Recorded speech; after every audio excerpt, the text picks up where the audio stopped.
From the George Solomon press box here at Shirley Povich Field for Big Train TV, Quentin Corpule, Tyler Gallo, and myself, Ben Bobek, breaking down all the pregame action as the Big Train host the BCC Little Train for their second and final exhibition game. And Tyler, Quentin, we had a really exciting one here last night at Povich Field. Absolutely, Ben. It was a walk-off fielder's choice from Darius.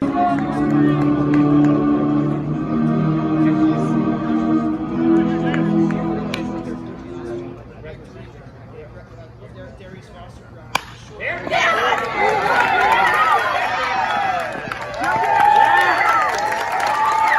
Really sloppy play. It was not very good baseball to watch, but all Darius needed to do was get the ball on the bat, and that's exactly what he did for his second hit of the night, which proved to be the game winner.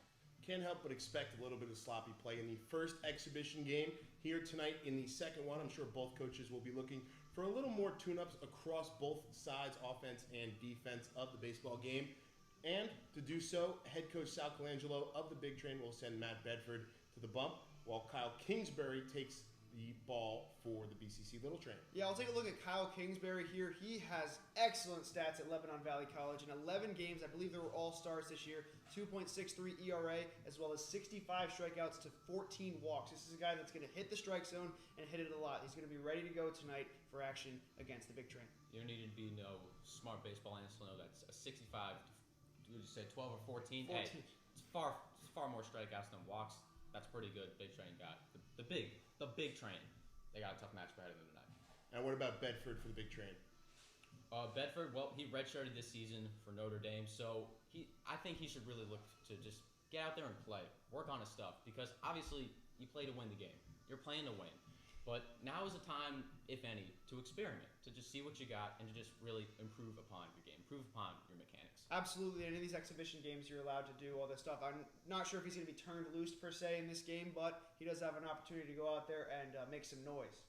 Final chance for the Hall of Fame manager, Sal Colangelo, to tune up his roster before the Big Train head up to Gaithersburg to open the regular season of the 2021 Ripken Collegiate Summer League here. And on the other side of the ball, the offense, what hitters are you going to be watching for in the Big Train lineup today? I'm looking out for Long Beach State's own Rocco Pepe. Now, he didn't have a fantastic game. He had an okay game. He did have an RBI that, although he did strike out. Either I can't remember if it was one or two times, but the one ball he did connect with, that went far, man. Went far. He hit the sweet spot. Now, I was watching him in BP yesterday. I was down on the field recording. He was hitting it far. He was hitting it further than a lot of the other guys in the Big Train. And I'm looking for him to hopefully send one over the seats. Up into the cleanup spot today after batting fifth yesterday. Absolutely, and I can only think that gives him a little bit of confidence. I mean, cleanup, that's the prize spot in the batting order. While Pepe was crushing the ball on all cylinders yesterday, there's another guy that was actually spraying it all over the place in batting practice, and yesterday he hit the top of the wall almost for a home run, and that's the Owl Nation alum, not alum, but he still goes there, Florida Atlantic, Nolan Shawneel. He had a pretty good game yesterday. I believe he had a pair of hits, and he's going to look to continue that today with some big asks in the lineup today and trying to just get on Kyle Kingsbury. I'm going to go another direction. I'm going to go a guy who had an 0 for 4 night last night in the cleanup spot. Like we mentioned, Pepe sliding up there today. About Matt Thomas out of William and Mary. A power hitter, a returning Big Train player. Didn't have the best night last night. Stays in the starting lineup tonight. Coach Sal will be looking for a little bit more from him tonight at the plate. First pitch is coming up next. Thanks for tuning in to the Gregorio's Trattoria pregame show here on Big Train TV, BCC Little Train, and Bethesda Big Train. Coming up next, live.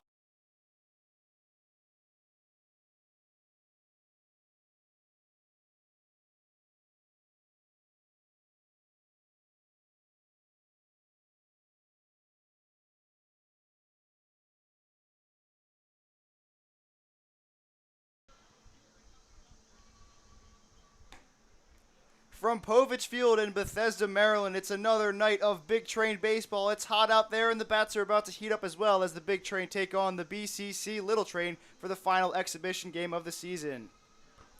Hello, everyone. A pleasant good evening to you wherever you may be. Tyler Gallo alongside Ben Bobek here for the broadcast of today's game between the Bethesda Big Train and the BCC Little Train, which the Big Train is sort of the parent organization of the Little Train here. But we're going to take a look at some of the action that's going to go on today as the guys are going to get ready to get on there, and we're going to take a look at the starting pitching matchup for both sides. So the starter for the big train is going to be Matt Bedford out of Notre Dame. Bedford, donning number 32. He redshirted this year, but he's going to just look out there to get some action.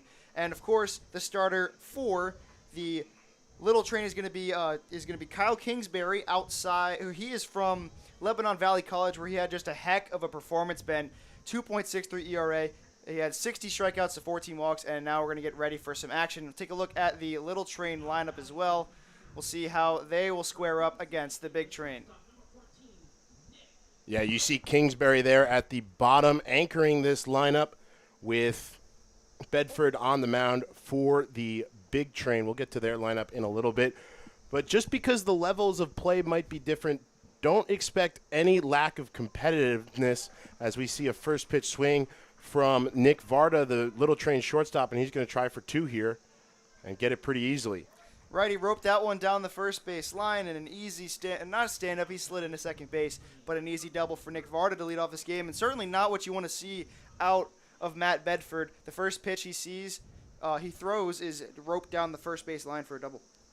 Yeah, Bedford, the righty, decent performance. Didn't play that much out in the past spring, and he's got something to prove today to manager Sal Colangelo. Now standing in is Khalil Green, no relation to the former MLB player that played for the San Diego Padres and St. Louis Cardinals, Khalil Green, and he's also a center fielder. Stands in and takes a ball up high for ball 1. Bedford just looking to get an out here as there's a runner in scoring position right away, as a swing and a miss there by Green for the first strike. So Green, he is coming here and joining the little train out of Lewisburg Community College as he stands in here against Matt Bedford. Bedford looks back at second base a couple times, then throws down. Swing and a miss on the high cheese once again from Bedford, and it's 1-2 now. So working quickly a little bit, not as quickly as Luke Baker did in yesterday's game. We'll touch on yesterday's game in a little bit as the big train start the exhibition season 1-0, hoping to stretch that to 2 and double their win total as a swing and a miss on another high fastball, and that'll get him for the first out of the evening. Khalil Green goes down swinging. Yeah, good job there by Bedford to kind of bounce back after the first pitch double. He's going to have plenty of work to do. Still 1 out, runner in scoring position. But a good job of regaining control, not letting anything spiral too quickly. Jason Schiavone will stand in now, the second baseman. Schiavone, he comes to the little train he's committed to James Madison, which is a pretty big commitment as Bedford will step off there, so no pitch thrown. Bedford still trying to go over the signs with Grant Knipp, who had a big day at the plate yesterday. Hit a home run, was a big swing of the bat. And Bedford looks back at Varda on second base, and here's the pitch.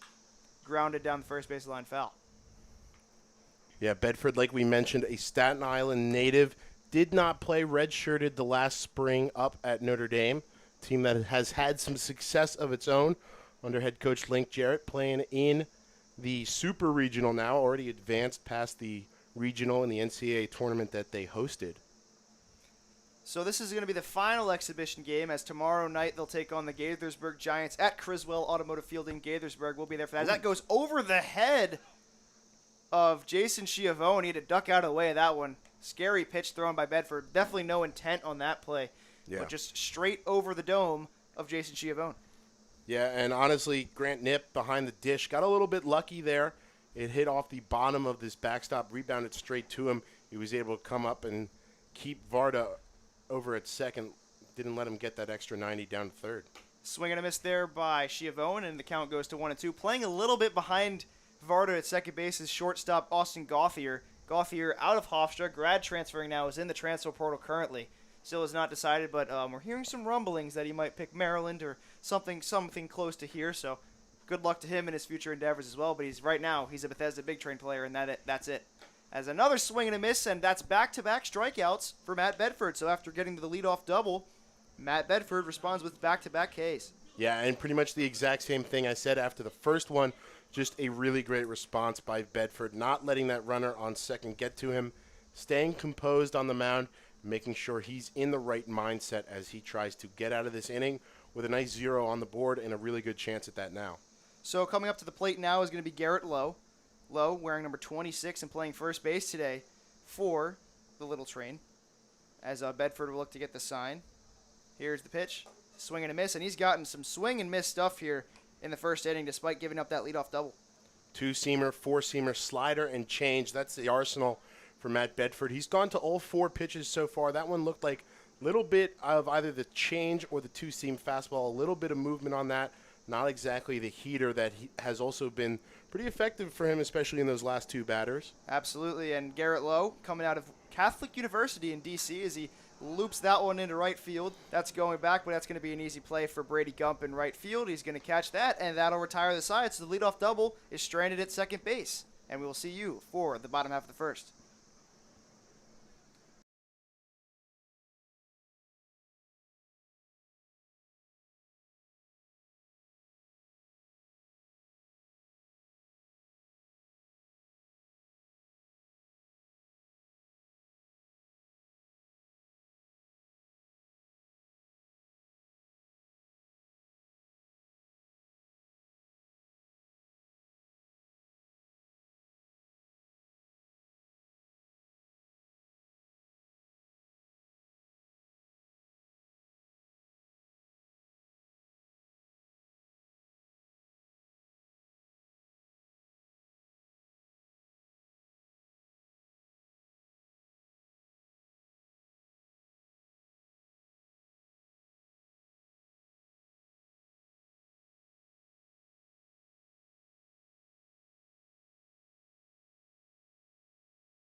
Back here at Povich Field, we're going to take a look at the starting lineup for the Bethesda Big Train, and leading off and playing left field. The walk-off hero last night is Darius Foster, then going down Jack Cohn at DH. Nolan Shawneel bats third. He's at first base. Rocco Pepe is in the cleanup spot. He's at third base after batting fifth yesterday. Matt Thomas went 0 for 4 in the game, but he's in center field and in the fifth spot today.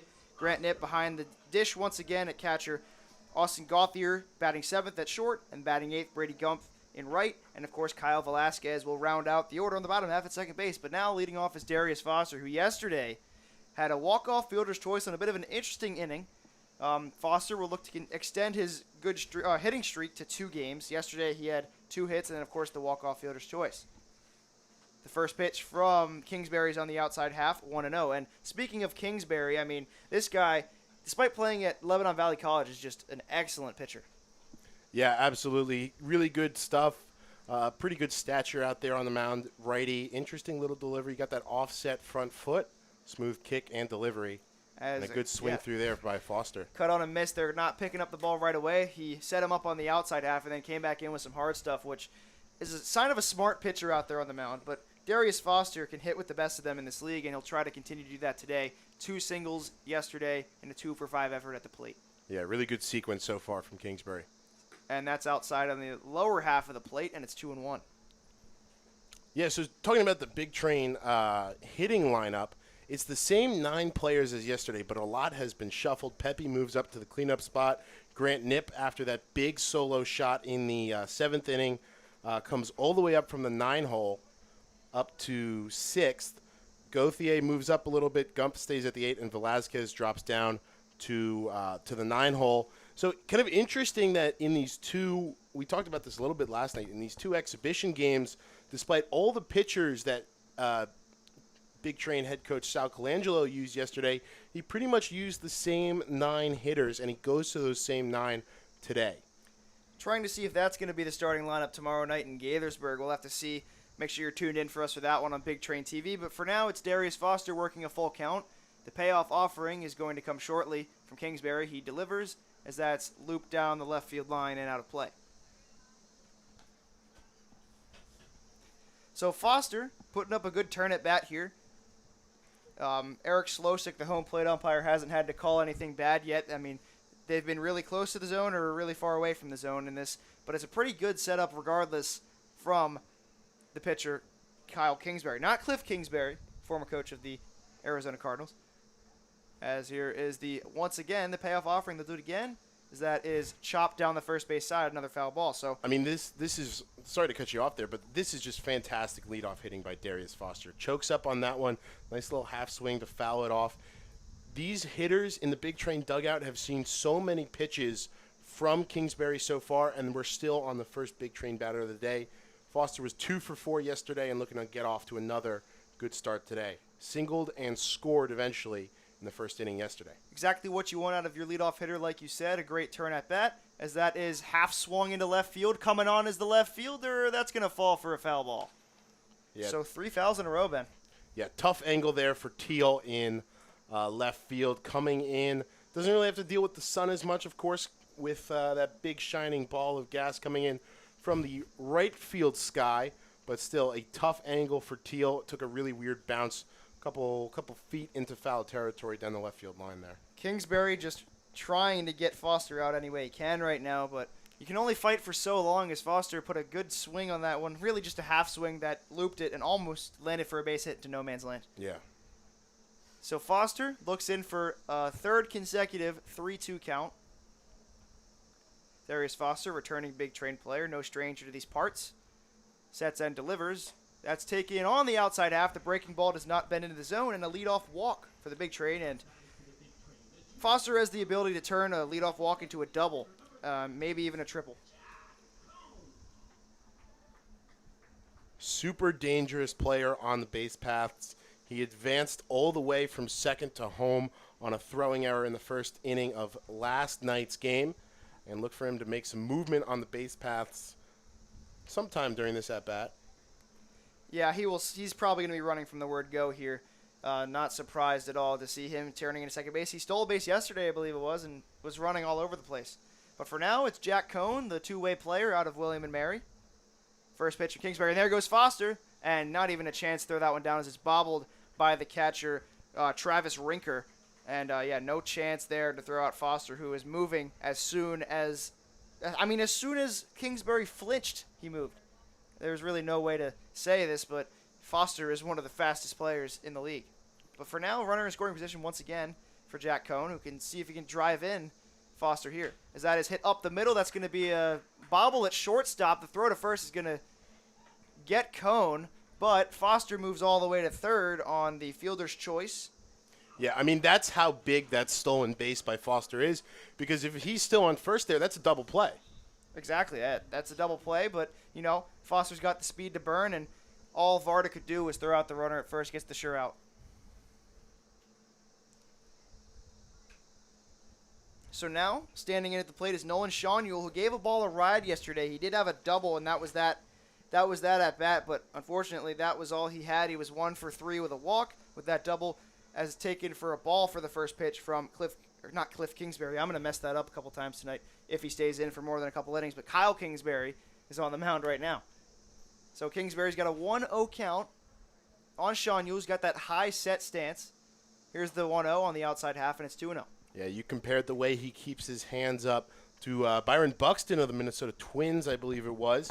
And it's really interesting. Keeps his hands high, ready to load and fire off that back foot. Shawneel definitely some power in the 3-hole today as he chops this one towards second base. As that is grounded to second base, it's bobbled, but the run's going to come in to score anyway, so a ground out, fielder's choice, but an RBI for Nolan Shawneel. Yeah, third RBI now in 2 games for Shawneel. I'm sure he would have loved to put that behind a fielder, but he'll take the RBI, doing his job and getting Darius Foster home from third. And once again, a first inning run for the Big Train we saw yesterday. That first inning run was all the more important for the rest of the game. Yeah, it really set the table. Of course, they had that 4-run explosion in the third inning, I believe it was, fueled especially by the man who just had the sacrifice RBI, Nolan Shawneel. That 2 RBI double off the wall really started things off for the Big Train in that big inning. But they really held on to that lead until the late innings and eventually were able to come back, get that one by a score of 7-6 over the Silver Spring Tacoma T-Bolts. Yeah, 2 quick strikes here for Kingsbury on Rocco Pepe, the third baseman. Pepe has got all kinds of power. He gave a ball a ride yesterday, didn't hit it out, but he's got the 0-2 count now up against the wall. So that's in the dirt and goes to the backstop, but luckily Darius Foster isn't on base to score a run there. Yeah, Pepe generously listed at 5'10". Don't tell him I said this, but doesn't exactly look like a power hitter would. You expect somebody maybe a little bit more generously vertical, but he does a really good job of using those legs, using that explosive lower body to generate a lot of power on the ball. He is a guy that when he's taking batting practice, like Shawneel, like Grant Knipp, maybe like Matt Thomas as well, you just got to stop and watch. Really BP legends here, a couple of them guys, but those guys also can hit the ball out, as Pepe took one almost at his chin, the breaker, as he swings and misses for strike 3, and that'll do it for the Big Train in the bottom of the first. No hits, but a run comes across the score on the leadoff walk from Darius Foster. 1-0 Big Train after 1.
Back here at Povich Field, we're going to start off by taking a look at the pitching matchup tonight. But first, standing in right now at the plate is going to be Travis Rinker, the catcher. Rinker, catcher wearing number 25, as that ball goes to the backstop, and it's 1-0. So look at the pitching matchup now. It's Bedford versus Kingsbury. You've seen that for the first inning. And these two guys are two very talented pitchers, Ben. Yeah, absolutely. Bedford, you get a little bit more stats from Kingsbury. Of course, like we mentioned, Bedford didn't get to play in his last spring at Notre Dame. But Kingsbury really had an impact at Lebanon Valley Community College. The big thing I look at, 65 strikeouts, just 15 walks. That's an exceptional strikeout to walk ratio. Really tells you that he has control when he's out there on the mound. And that ball is half swung into the infield, and that'll be an easy catch there for second baseman Kyle Velasquez. There's one away. Pretty easy set down there for Travis Rinker.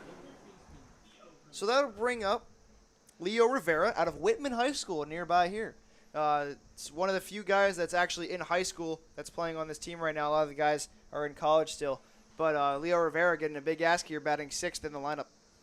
Yeah, Walt Whitman, the rival to my former high school, Bethesda Chevy Chase, same BCC that gives the Big Train their parent name. And it's always good. I mean, it's interesting to see, Savoy. Obviously, this is probably a little bit higher competition level than he's used to. So it's a big step up for him. It's a good challenge for him, and I'm really interested to see how he steps up to the plate, so to say. Yeah, so it is. As he steps up to the physical plate. Yeah, it is Keith Savoy at the dish right now, not Leo Rivera, excuse me on that one. But he's got a 1-1 count now for Bedford, who deals outside half, 2-1. Save that thought for the next batter. Yes, Leo Rivera is on deck, and I guess they have 10 batters in the lineup tonight because that was how the lineup was set out.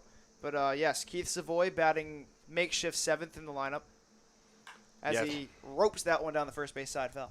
Savoy, like the Big Train's bullpen lefty Everett Catlett, familiar a little bit here with Povich Field out of the University of Georgetown.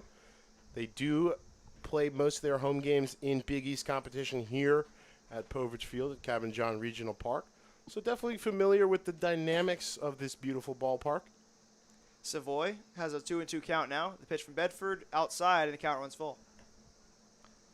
So on deck is Leo Rivera, and standing up at the dish is Keith Savoy. Savoy, one of the backup catchers on this team. Not sure if he's batting in sort of a designated player spot or if they're using 10 players in the lineup. It's an exhibition game, so they can do whatever they want. But here is the inside pitch, and that's going to be a walk. So Keith Savoy draws a one-out walk, and there's a runner on first for Leo Rivera out of Whitman High School. So, as I was saying before, interesting to see how he deals with the slight step up in competition levels, but I'm sure he can handle it. I'm sure that Brian Towers, the bench boss of the BCC Little Train, has the utmost confidence in him. And just to go back on what you're saying, 10 batters in the lineup. Savoy is listed as a designated hitter. Rivera, the third baseman. On deck now is Jake Maskey, the right fielder. In the hole is Donovan Teal, the left fielder.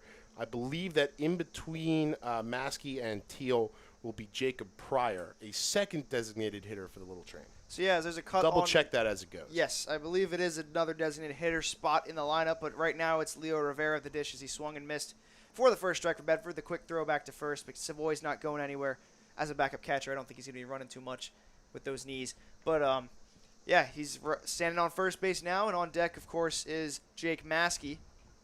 With Pryor in the hole. Yes. So that's the lineup we were given, and that's the lineup you're seeing right now. So interesting things taking place in these two exhibition games. We've seen players that didn't have last names for about 20 minutes, and then we figured out it was Diego Barrett. They got their numbers today, the Little Train. They did. They are using the juxtaposing green jerseys for this team. There's a ball taken up and in, and the count is now 2-1.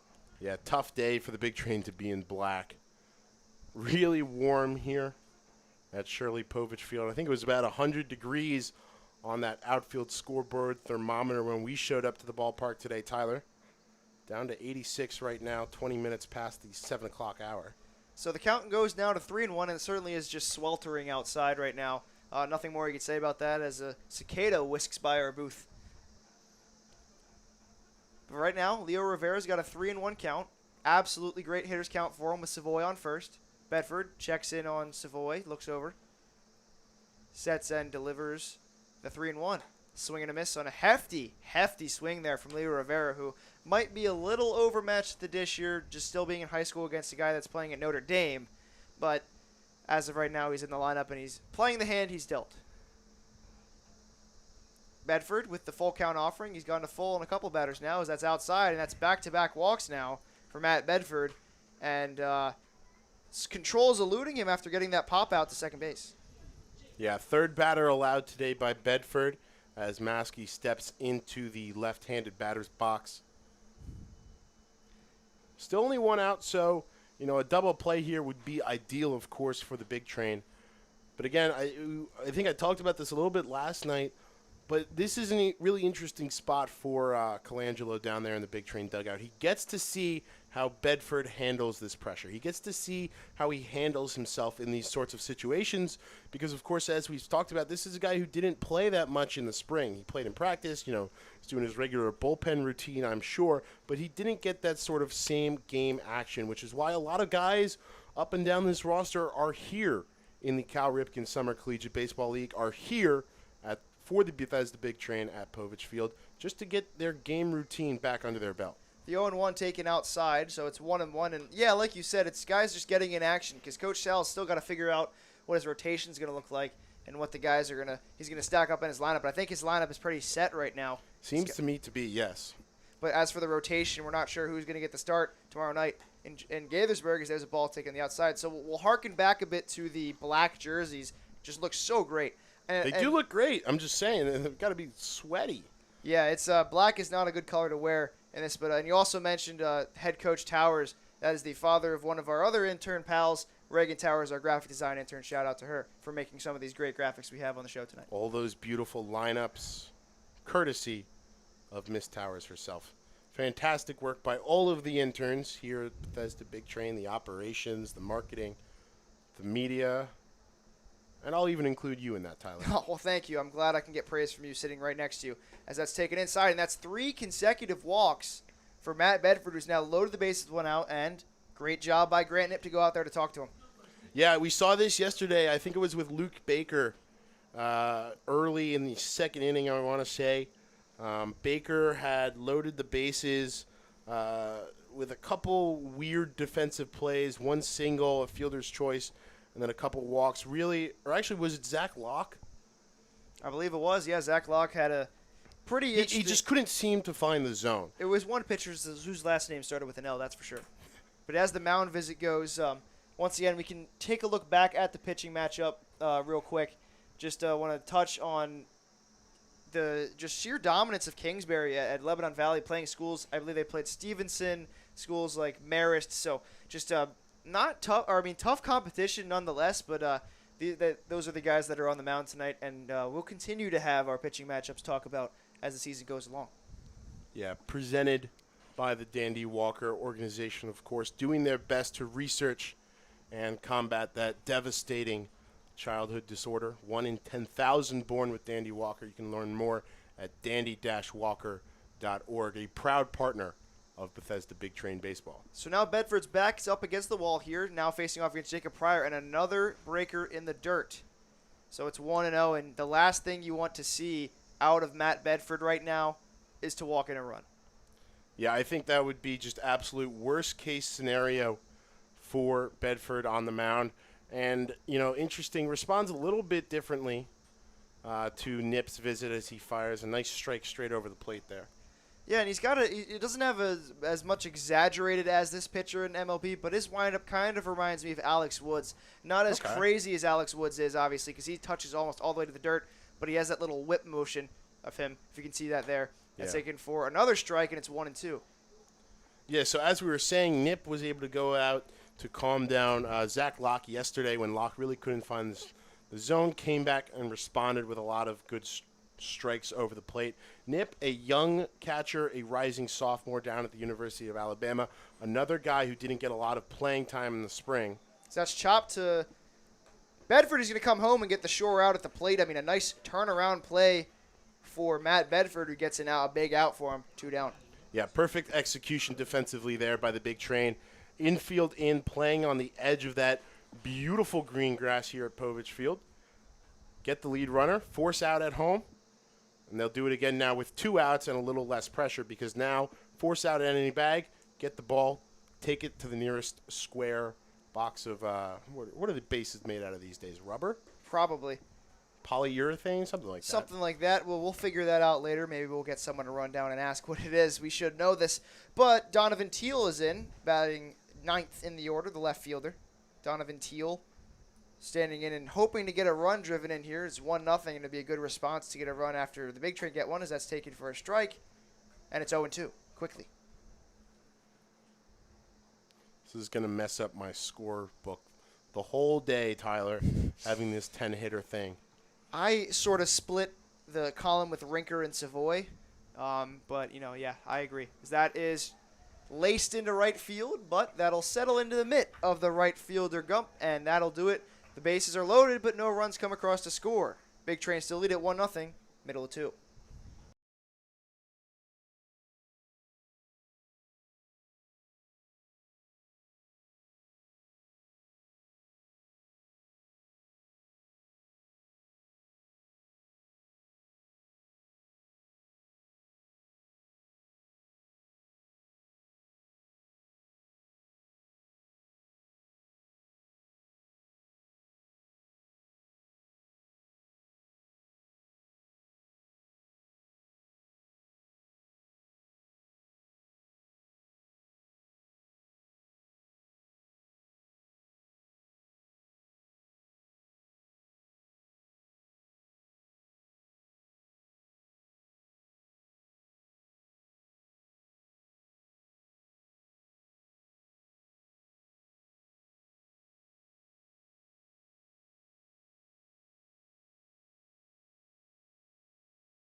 Stepping in at the dish now is going to be Rocco Pepe at the plate for the big train.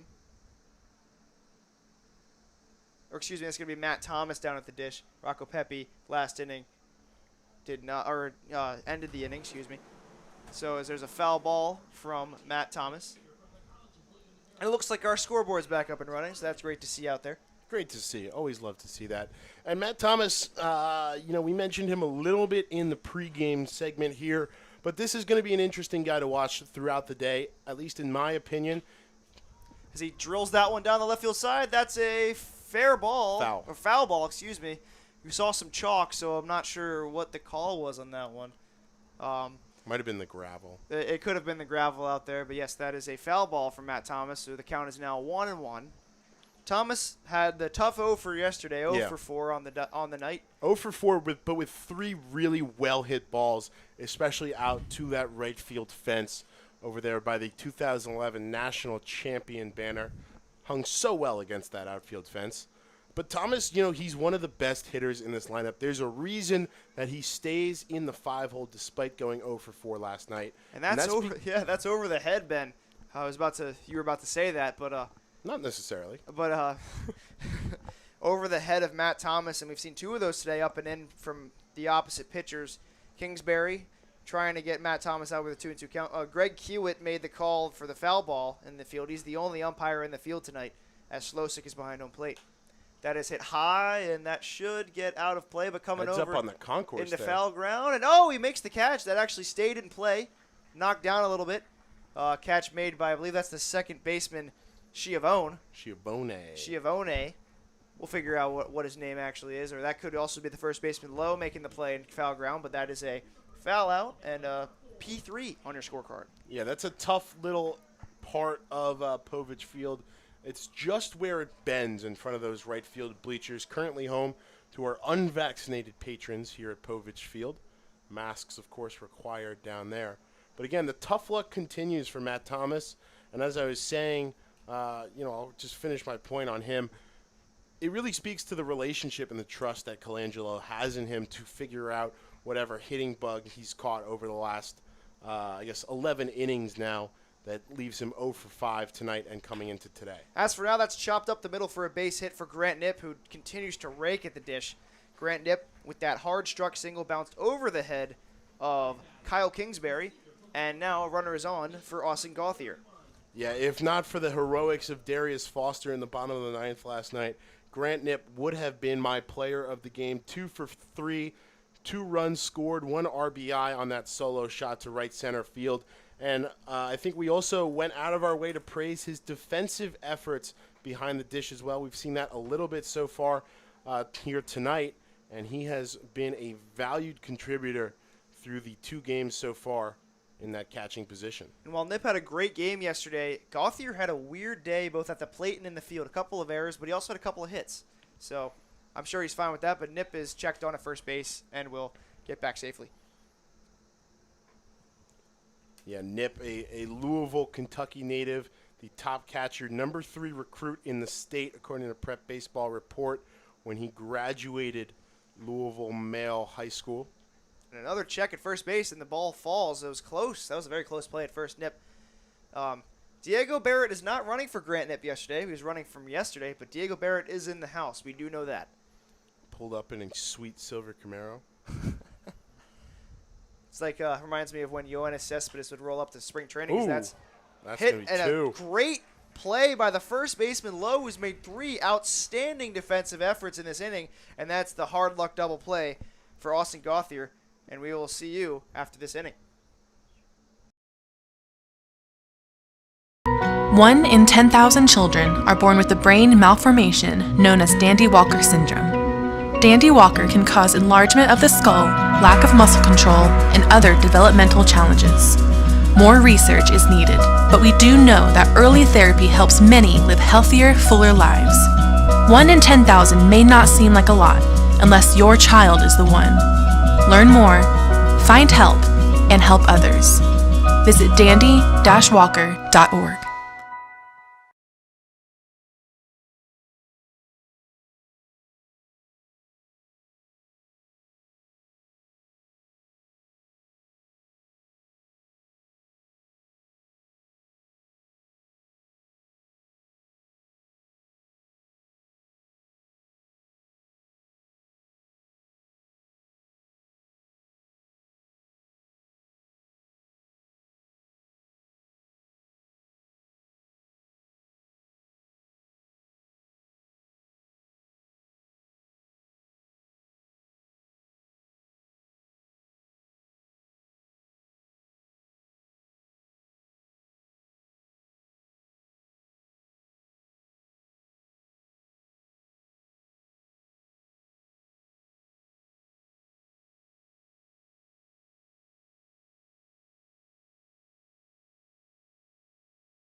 as we settle in here in the top of the third inning, there's going to be a new pitcher on the mound, but for more on that, it's Ben Bobick. Jack Braley, rising sophomore out of Christopher Newport University, takes the bump for head coach Sal Colangelo here in the top of the third. 1-0 Big Train from Shirley Povich Field on a hot and humid Sunday night. Thanks for being with us here on Big Train TV. We hope to see you all summer long. Of course, like we mentioned, the regular season opener tomorrow night, 7 p.m. from Gaithersburg, Maryland. As stepping into the box now, Nick Varda, the leadoff hitter, and the shortstop for the BCC Little Train. And he'll be facing, again, Jack Braley, the right-handed pitcher, 6'2", 190 as he swings through the first one. Braley's repertoire is pretty typical of what you'd see out of most pitchers: changeup, fastball, slider, and curveball. And he wants to gain velocity this summer, which is something a lot of pitchers we're going to see work on. And he said if he had $1 million to strike out any batter, it would be Joe Kelly, who's not a batter, but a pitcher. Yeah, the Boston Red Sox fan, you can certainly see the connection there. As also said, his favorite pitcher is Chris Sale. We'll see if he's able to emulate that slider at all. That slider is something else. No record at Christopher Newport in his freshman year, as he's set now for the 1-2 and gets this one chopped up to the middle. Gauthier can't get over, and so that's into the outfield for a leadoff single in this third inning for Nick Varda. Varda now 2 for 2 on the evening. He's got a single and a double. He's halfway to the cycle.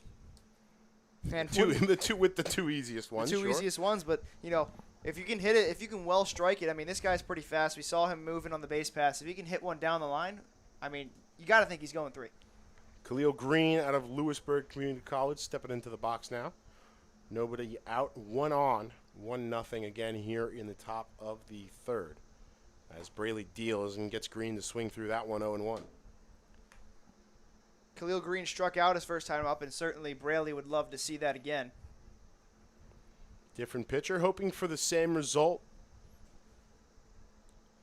12 innings pitched, a 7.5 ERA, 9 strikeouts, 7 walks. This past spring season at Newport, as this one's driven into left field. Over under it is Foster for out number 1, as Varda retreats safely back to first. Gave that one a ride, but rode right into the glove of Darius Foster. Foster didn't have to move too much to catch that ball. Yeah, solid contact off the bat of Khalil Green, but nothing much doing as Foster had to take 3 steps in from his position just in front of that light pole out in left field. As the sun starting to settle behind the trees. As we 20 minutes shy of the 8 o'clock hour.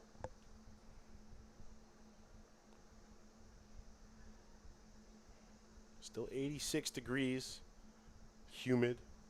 Cicadas have started to quiet as Jason Schiavone, the second baseman, swings through the 1-0 to even the count. 1 ball, 1 strike, 1 out in the top of the third. I'm going to double back on a statement you made yesterday, as I don't want that to be the worst announcer's jinx ever by saying the cicadas have quieted down. But these last 2 days, it seems like there's been a swarm. It's crazy how loud they've been. The heat really brings them out as Schiavone swings through the 1-1. Making it 1-2. Breaking ball in the dirt there from Jack Braley. Says his favorite movie is The Other Guys. Certainly a classic film. Will Ferrell, Mark Wahlberg. Aim for the bushes. Aim for the bushes. Certainly doesn't want Schiavone aiming for the bushes as this one skids past Nip through the dirt. Varda will take his base at second and advance no further. Maybe he would have had a shot to get down to third. Nip had a little bit of an issue finding that one at first, but able to keep Varda down there at second base. And we'll see if Jack Braley does not want any ball to end up in bushes, but in this case the bushes are the trees beyond the outfield fence. I was going to say. Here's the 2-2 inside, ball 3. There's a couple of bushes on the concourse out by the picnic pavilion. Nobody's really over there right now. Braley, compared to some of his teammates out there in the Big Train pen, likes to take his time, a methodical worker out there on the mound. As he comes set now for the payoff pitch, 1 out, runner on second, and check swing in the dirt. I think they're going to say that was either a foul or a dead ball. Not really sure what happened there. Nip wasn't even looking for the ball as it skirted by him. They're going to discuss something. Home plate umpire Eric Slosick and Greg Hewitt, the field umpire, are going to have to figure out what happened there. Look at that height differential. Yeah, that is a stark Hewitt contrast comes of up to height. Slosick's neck at most, with the hat on, with the spikes.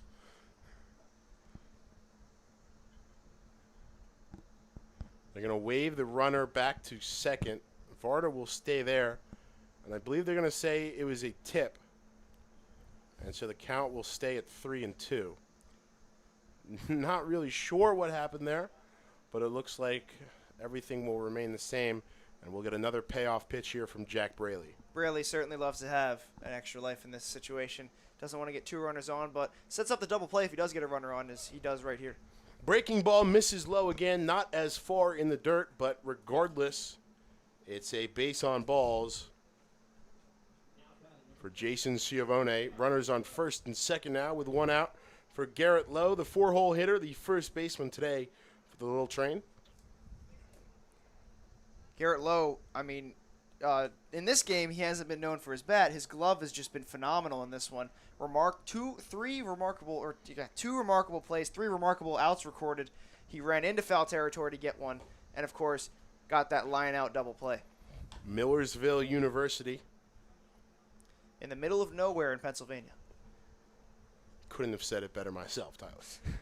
I toured there. I should know. It's in the middle of nowhere, and that's probably one of the reasons. That's coming from somebody who goes to Robert Morris. Right. I mean, Robert Morris is generally in the outskirts of Pittsburgh, but there's not really anything close to Millersville. And that's one of the main reasons why I chose Robert Morris over Millersville.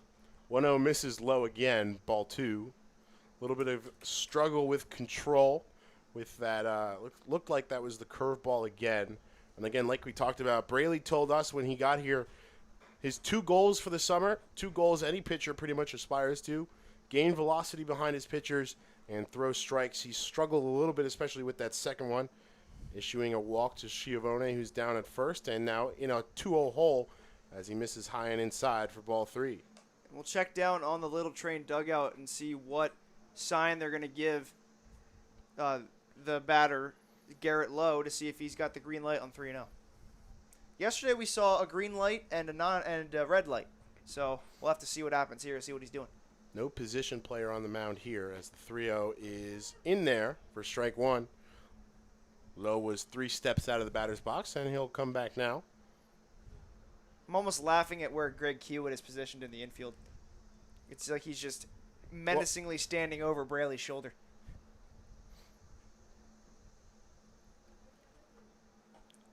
As Lowe swings through strike 2 there. I believe it was the same umpiring crew yesterday. Can't confirm that for you because we never got their names last night.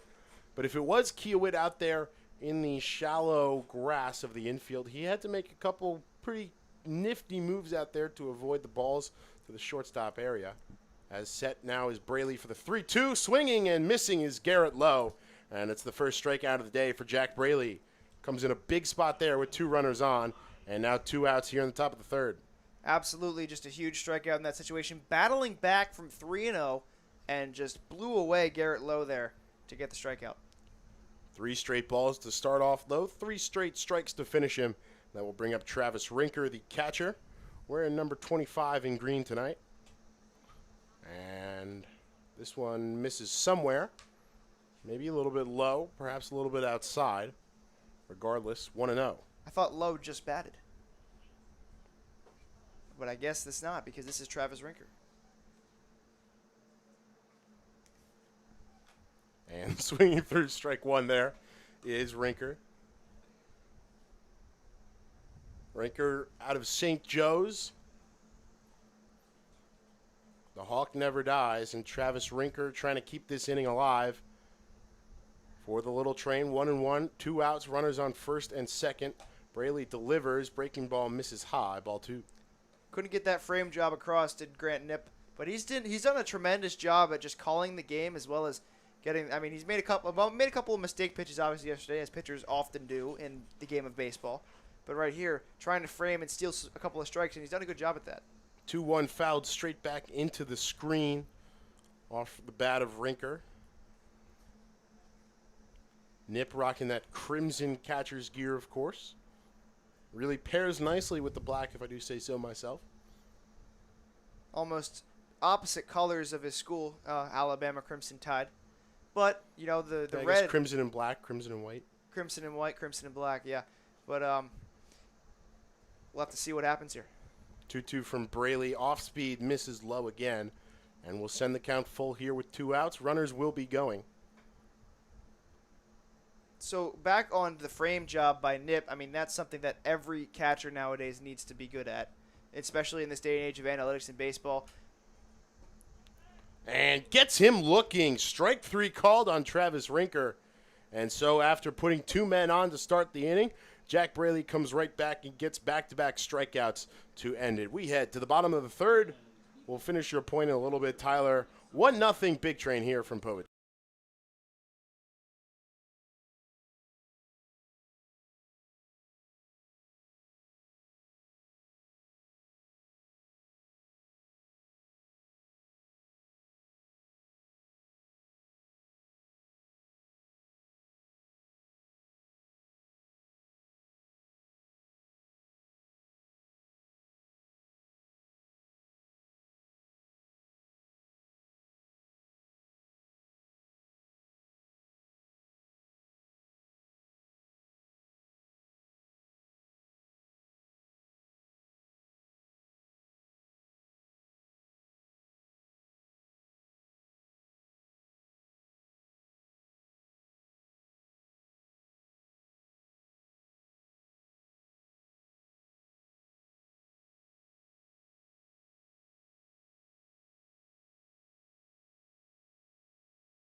Brady Gump stepping into the box for the Big Train to lead off the bottom of the third.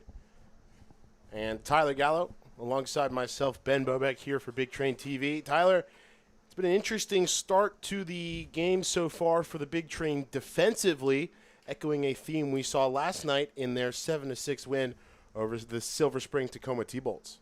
Right, lots left on base so far. 6 through the first couple of innings as the Bender gets in there for a strike. 8 left on base throughout the entire game, but they've almost equaled that. 8 left on base for the T-Bolts, but now the Little Train have almost equaled that for the first 3 innings. No strangers to traffic on the base paths. Of course, the Washington, D.C. greater metro area, famous for its traffic up and down 495, 270, George Washington Expressway, Baltimore Washington Expressway. Traffic all over the place. Almost every road you can think of that's a main road. Absolutely. I'm sure you found that out very quickly since coming down here. Absolutely. My first day on the way down, I sat in about 30 minutes of traffic. I mean, not quite comparable, though, to the bridges in Pittsburgh. Oh, yeah. Plenty of bridges up there in the city of bridges, as it's sometimes referred to, right up there with Venice, Italy, as the 2-2 from Kingsbury misses inside, ball 3, full count on Brady Gump. Scored the winning run last night in the bottom of the 9th inning. Came home on the fielder's choice induced by Darius Foster. And he chops this one foul down the left field line. All the way down towards the Big Train dugout.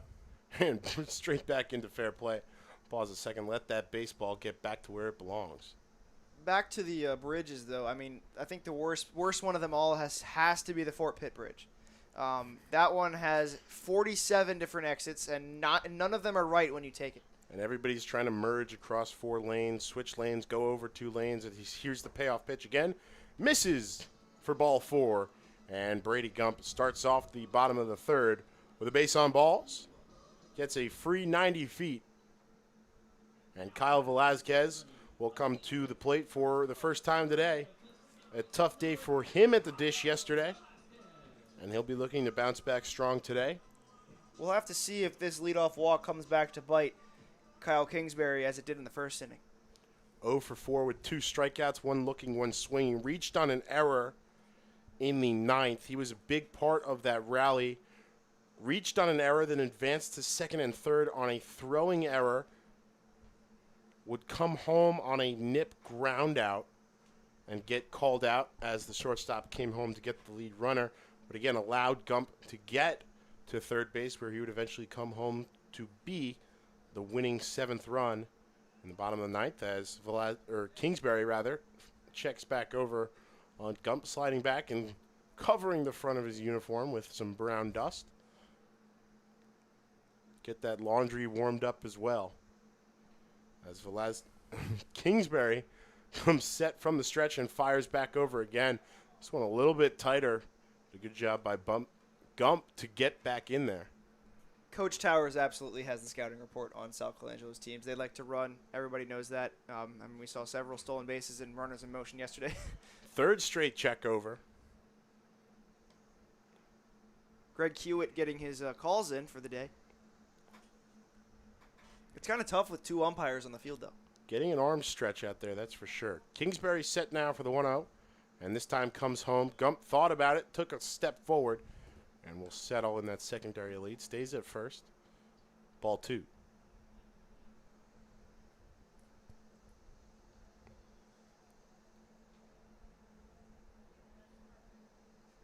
Velazquez was at short yesterday. He's at second today. 6 foot 180, Chino Hills, California native. And chops this one towards third base. Over to second. And over to first. It's a counted up as a 5-4-3 double play. Rivera, Schiavone to Lowe. And just like that, 2 outs for the big train here in the bottom of the 3rd after the leadoff walk. Not what you want if you're Coach Sal Colangelo, just trying to tack on here against your team, the Little Train team, obviously the little brother organization of this team. But and it looks like we've got some action up in the bullpen for the Little Train as well. 3 pretty strong innings for Kingsbury. Did surrender that 1 run in the first inning as this one's chopped straight towards the big train dugout on the first pitch by Foster. And that one is collected in foul territory by Rivera for out number 3. So not the best start for Kingsbury as he issues the leadoff walk, but comes straight back. Gets Velazquez to ground into the double play, and the ever-dangerous Darius Foster to foul out into foul territory to keep the score 1-0 as we head to the top of the 4th.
Back here for the top of the 4th at Povich Field. 1-0 big train as it'll be Keith Savoy stepping into the box here.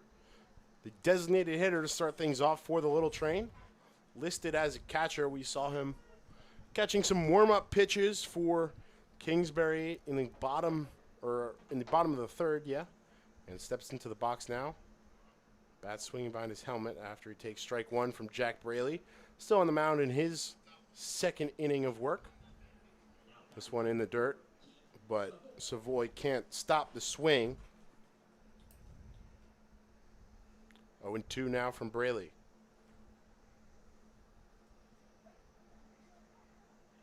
Set out of the windup, kicks and delivers. Misses a little high, but a good pitch there with the fastball. 1-2. Braley, a native of Manassas, Virginia, will celebrate his 23rd birthday as this one is lined into the outfield between the shortstop and third baseman for the first hit of the day by Keith Savoy. He reaches base for the second time today after getting all the way to third on a walk back in the second inning. But he starts things off well for the Little Train here, and that'll bring up Leo Rivera out of Walt Whitman High School. And, of course, the column that I cut in half has to be the one where there's hits for Savoy in the bottom half. Hope you learned your lesson, Tyler. Well, luckily it's in a... Amateur scorekeeper here as Rivera swings through it. Well, I mean, it's in a different row, obviously, but, you know, adjust as we go along.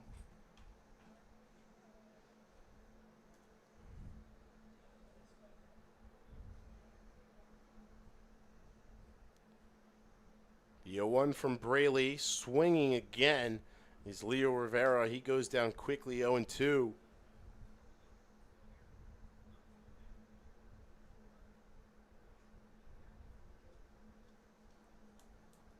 Braley just, once again, trying to get that work in out of Christopher Newport, a guy that, you know, can move pretty well on the mound.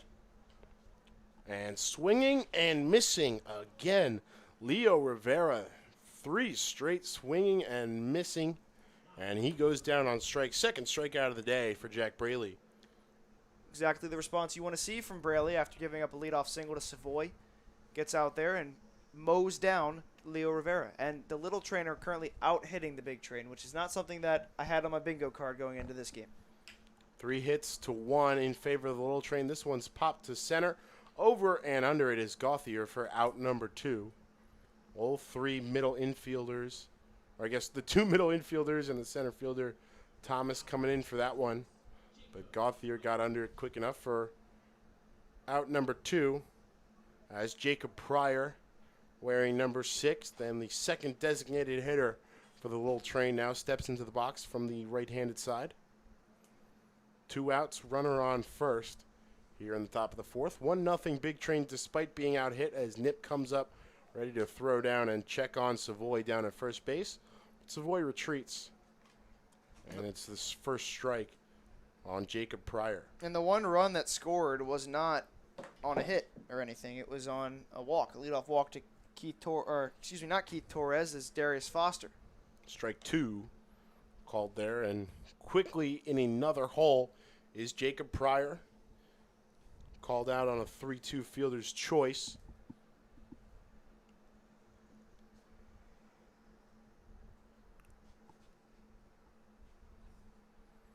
The runner will go. Check swing. Nip fires down. Close play at second, and he got him for out number 3. How about that? The strike him out, throw him out, double play to end the inning. And it's a great inning for the Big Train. So the leadoff hit allowed by Jack Braley to Keith Savoy, but after being caught stealing, it doesn't matter. Braley keeps another 0 on the board as we head to the bottom of the 4th. Big Train still leading 1-0.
It's the do-it-all man, Jack Cohn, to lead things off as the designated hitter out of the 2 spot.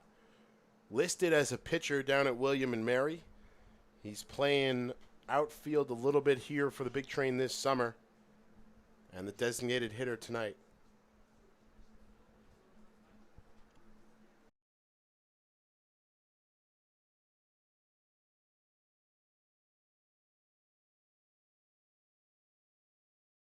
Okay. Cohn tries to lay down a bunt, but able to pull it back in time and works himself ahead here, 2-0 in the count. 4th inning of work for Kyle Kingsbury. We do see some action down in the right field Little Train pen, but for now, Kingsbury still out there on the bump. That's right. Big Train alumnus Kelly Jenkins is out there up in the pen out of Chatham. She's warming up in the bullpen, as well as Alexander Woj we saw up in the last half inning. Chatham and Washington College, respectively. Speaking of the city of Bridges, how about Chatham College, also in the Pittsburgh area? As here's the 2-2 from Kingsbury to Cohn, fouled back well over the left field grandstand and out of play. Probably back towards the tennis area.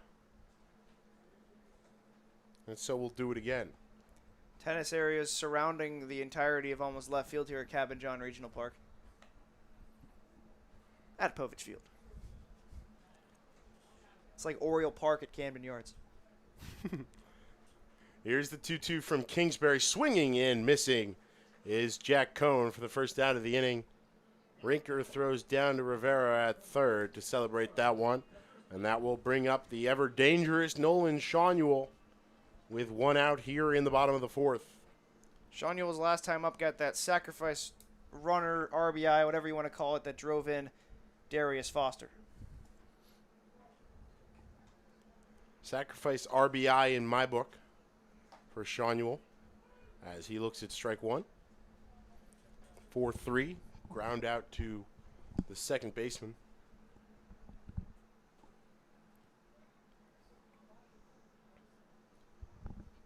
Bat high in his hands, checks his swing there. This ball low in the dirt, 1-1.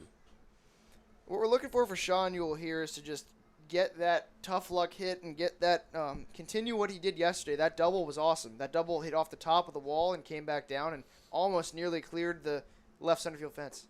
Looking for solid contact here and didn't like that one. A little bit low and outside, but it's strike 2 on Nolan Shawneel. Give a little head shake and kicks his feet, taps the bat twice on the plate. Now comes set, hands wiggling high above his head. Kingsbury set from the stretch, even with no runners on. For the 1-2 to Nolan Shawneel. And swinging. Lines this one into the left field. That's going to get over the head of Varda, the shortstop, leaping up to try and get it. Didn't matter. Couldn't get a glove on it. Takes one hop, fielded by Teal. And it's a single for Nolan Shawneel. They finally have doubled their hit output in this game, up to 2 now. And I was going to mention this before, but Shawneel got that base hit. Kelly Jenkins is now up and throwing in the bullpen, actually warming up and not just standing around. I'll bring up Rocco Pepe, going left to right from Shawneel to Pepe. The dirtbag out at Long Beach State.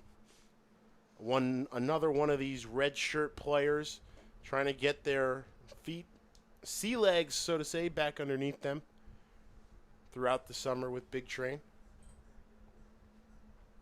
Really talented player out of high school. 5'10", 190.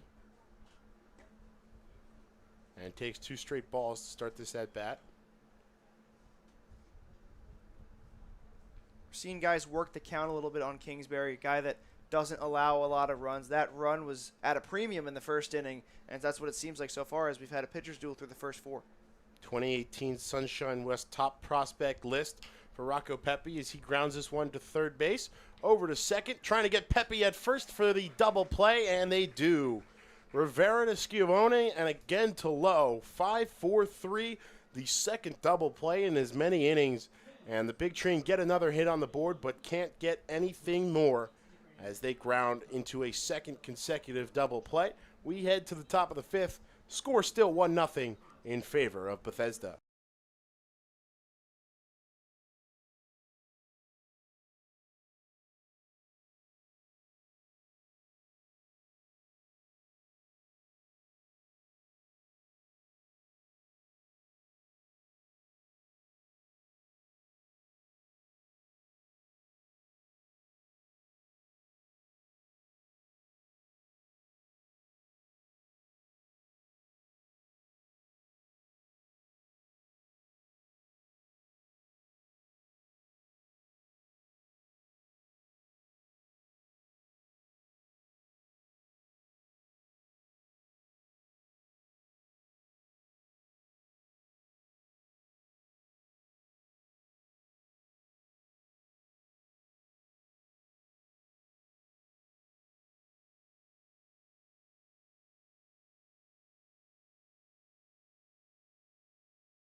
1-0 Big Train here in the top of the 5th. Jacob Pryor stepping back into the batter's box. And with more of the action, here's Tyler Gallo. Thanks, Ben. And yes, leading off right now is going to be Donovan Teal, actually, in the dish. That's taken inside, and they hit him. Oh, excuse me, that is Jacob Pryor. That hit him on the inside, and he's going to go down to first base. So hit by pitch to lead off for Jack Braley, who's now in his 3rd inning of work. Yeah, a couple of those warm-up pitches for Braley coming into this half inning. Looked like they were coming a little inside on right-handed batters. And obviously the first one comes back to haunt him as he allows the leadoff runner. Pryor, of course, was at the plate when Keith Savoy was caught stealing to end the top of the 4th inning. So came back, and now it will be Donovan Teal stepping to the box. So I'm guessing that wasn't a strike him out, throw him out double play like I said in that last inning. But yeah, Donovan Teal. Count on the scoreboard was wrong. That's not on us. Yeah. So here is the pitch. He's bunting, and it comes down, and Nip's going to chase it down, and it'll roll foul. Good on them to not try to go after that ball, as that spelled trouble out of the dish. Donovan Teal pretty quick out of the batter's box. Really good looking bunt there off of his bat. Looked like it maybe would be able to stay fair. Had a really good speed on it coming down this right field line. Ooh, looked like Nip maybe, or Teal rather, maybe caught that one off the fingers. He's flexing that left hand a little bit. Asking for a second to collect himself. Teal out Third base coach. Yeah, keep going. Was walking towards him, just wanted to check on him. Seems like he's okay. Relaying the signs to the first base runner, and looks like we're good to go with Teal still in the batter's box. Teal out of USC Aiken. Shout out to my family down in South Carolina. I hope they're listening tonight. Doesn't matter. Because that's high, taken for a ball, 1-2. The Aiken campus of University of South Carolina, the campus itself of University of South Carolina is beautiful. It's like a mini city. I toured down there. Didn't end up applying, but that school was, it was a beautiful, beautiful campus. But the Aiken campus, I can't say I've been there. So that ball is fouled out of play and almost over the wall, almost over the fence that surrounds Povich Field. Nearly into the parking lot. Heads up if you're parked out there. That's a windshield repair and a couple $1,000 waiting to happen. I like to park as far away as I can, but also not trying to go too far away because, it's hot. You don't want to walk too far. Exactly. But right now, standing up in the heat is Donovan Teal, who's got a 1-2 count. Braley sets and delivers, and there is a ball on the outside half. So on first base right now, on the hit by pitch, is Jacob Pryor, who had a fielder's choice and reached his last time up, and Donovan Teal, his last time up, flew out to left, excuse me.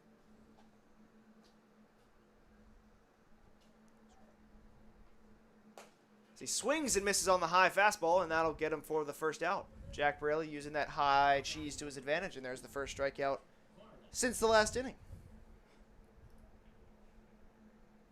Third of the day for Braley. Certainly getting that stuff working. Has been struggling in moments, but overall a pretty good outing for him. And already the longest outing of any Big Train pitcher this season. No pitcher of the 5 in yesterday's exhibition game got more than 2 innings of work. And Braley now up to 2 1/3. And expect him to get the full 3 at least, barring any unforeseen meltdown here. Knock on wood. We'll have to see if that inning output is broken several times this year. The back pick, as you saw by Grant Nip there to first base, did not get him out. Braley delivers. Framed into the zone. Great job by Nip to steal a strike there, and it's 0-2. But back on the framing, which we were mentioning earlier. We did say we were going to get back to it. It never did. But that's just a very important tool to have for any catchers. You see some of the best. Maybe if you can't do it with the bat, you can do it with the glove in the field. And catchers that can frame are some of the best. Is that one not frameable on the upper half? And it's 1 and 2. Excuse me. Thinking of some of the best framers in the league. Tyler Flowers was a tremendous framer in the MLB for the Braves. Jacob Stallings for the Pirates is a really good framer. That's who I was going to bring up. Just guys that won't necessarily do it with the bat but can steal strikes. Jeff Mathis is the biggest example of one of the better defensive catchers, but also has a career batting average below the Mendoza line. Yeah, really interesting now how you mentioned before when we were talking about this, especially in the analytics age of baseball, it's really interesting to see how that pitch framing capability can actually be factored into defensive WAR.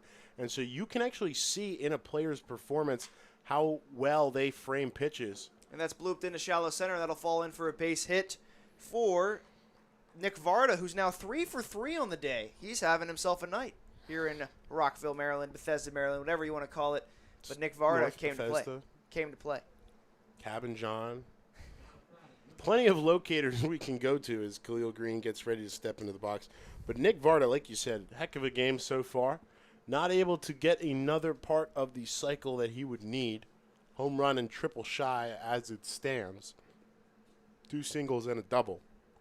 Yeah, the framing. I'm sure, before we get back to the framing, I'm sure he would love to get past second base this time on the base path. Absolutely. First and second now is the taken for a strike there. Khalil Green, who struck out and flew out his 2 times up. The framing, 2 very important metrics to judge a catcher is obviously the FRAA and then the catcher defensive adjustment too.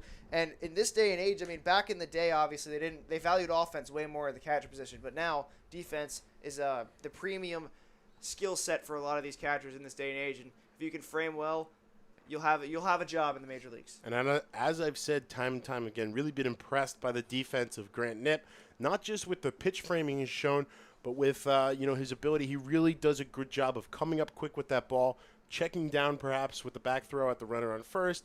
He's had a couple really nice throws in the 2 games so far, down to second. A couple of runners caught stealing as well. So he's also a guy who can contribute on the offensive side as well.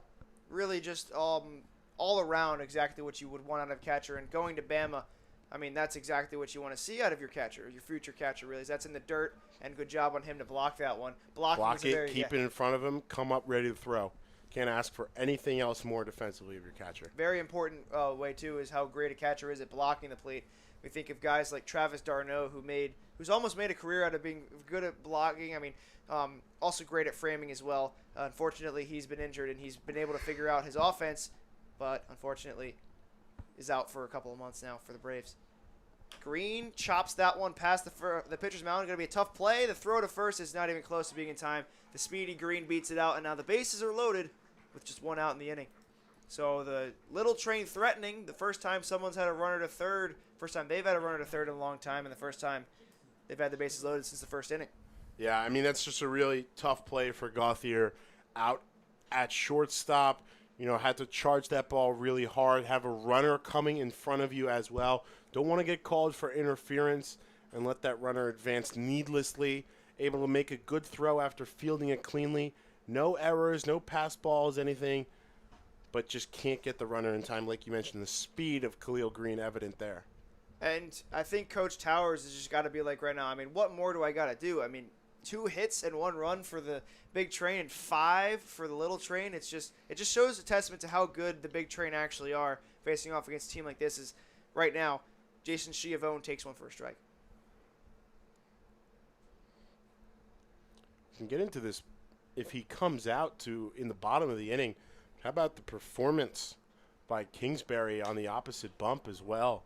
That ball is crushed foul, and that's way out of play into the road area of Cabin John Regional Park. Don't think anybody parked down there. I see 1 car that was even in the vicinity of that, but that wasn't even close to hitting that car as well. A couple of kids running out there to get that baseball as Braley just now got a 1-2 count, and he would love a strikeout here if Schiavone, who struck out his first time up and walked, swings and misses, and that's exactly what he got there. Strike 3 swinging, and there's 2 down, the all-important second out in this inning. Yeah, that's just simply put a huge strikeout for Jack Braley. You have the bases loaded, and now you have a force at any base. So if it gets to 3-2, the merry-go-round will be in motion. But as for now, standing into the plate is Garrett Lowe, who this day is 0 for 2. Made a couple of nice plays in the field, including a diving double play at first base, catching a liner. He struck out his last time up, and he flew out to right. Schiavone takes the first pitch on the outside half, and it's 1-0. Yeah, not nearly a position valued for its defense as much as the catcher, but he has certainly made his contributions out there in that corner of the field known today. Would love to get some at the plate as well. Braley delivers the 1-0 offering, and it's 2-0, and wisely telling the runners to hold on that one was Garrett Lowe. Like you mentioned, 0 for 2 today. Would love that one run with a couple of ribeye steaks attached to it, or one hit with a couple of ribeye steaks attached to it. Don't make me hungry, Tyler. Please, I'm begging you. We had some great food from Gregorio's Trattoria earlier in our afternoon here at the ballpark, and just can't say enough about how great their food is and how great they are for Bethesda Big Train Baseball. They may be a sponsor, but that is as true of a feeling as you will ever get. Yeah, and I'm not just saying that. I'm not just saying that. We've all, even Aaron had some, our producer in the booth. It's good food, and we're so glad that they're one of the sponsors of this team this year. But as for now, the dinery is at the dish right now. The dish is at the plate, and that is Garrett Lowe takes one, and it's 3-1. So squarely up against the wall here. That shutout right now is squarely up against the line as well. 5 hits, no runs, no errors, and then, of course, 1 run on 2 hits for the Big Train. 6 players stranded on the base pass would be a huge 3 here, and he gets a great call there on the breaking ball, Jack Braley. And I think Lowe walked to first base for the 2nd time today, and the last time he did that, he struck out. So he got that count to 3-2 last time, and then tried to walk where there was 3-0. That is a risky move as a batter. You don't want to, you want to tread on eggshells around the home plate umpire. He controls your destiny. You don't want to give him any excuse. The merry-go-round is in motion as that's driven deep to center field. Back to the warning track at the wall, and he makes the catch to retire the side. So score that one, an EFO in your scorebook. Exciting flyout as he strands the bases loaded. A nice catch at the warning track by Matt Thomas to end the inning. We'll get a word from our sponsors now after this. 1 in 10,000 children are born with a brain malformation known as Dandy Walker syndrome. Dandy Walker can cause enlargement of the skull, lack of muscle control, and other developmental challenges. More research is needed, but we do know that early therapy helps many live healthier, fuller lives. 1 in 10,000 may not seem like a lot unless your child is the one. Learn more, find help, and help others. Visit dandy-walker.org.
Now, taking over on the mound for the Little Train is a great story, a Big Train alumnus, and that's Kelly Jenkins out of Chatham University. Kelly Jenkins was the first women pitcher in the Cal Ripken Collegiate Baseball League, and she's a knuckleballer, and she's got a great story behind her. Yeah, the Potomac, Maryland native broke that barrier in the Ripken League back in 2019, and we see that knuckleballer straight there behind the batter, Matt Thomas, and so he can't get a hit 0 for 5 to start his season, but he'll take his base there, wearing that one slightly on the back, bringing up Grant Knipp. Yeah, and that ball was nowhere close to being a strike, but that might be why Savoy is behind home plate now. He's the only one that can remotely catch the knuckleball of Kelly Jenkins, who will rely predominantly on that pitch, but has some breaking balls as well, as she checks the runner at first base, and getting back safely is Matt Thomas. Yeah, we mentioned Jenkins, a knuckleballer, the first female player in the CRCBL. Went to St. John's College High School here in the Washington, D.C. area. Gets a swing and strike there on Grant Knipp. Started off at St. Mary's College. Now, like you mentioned, at Chatham up in Pittsburgh.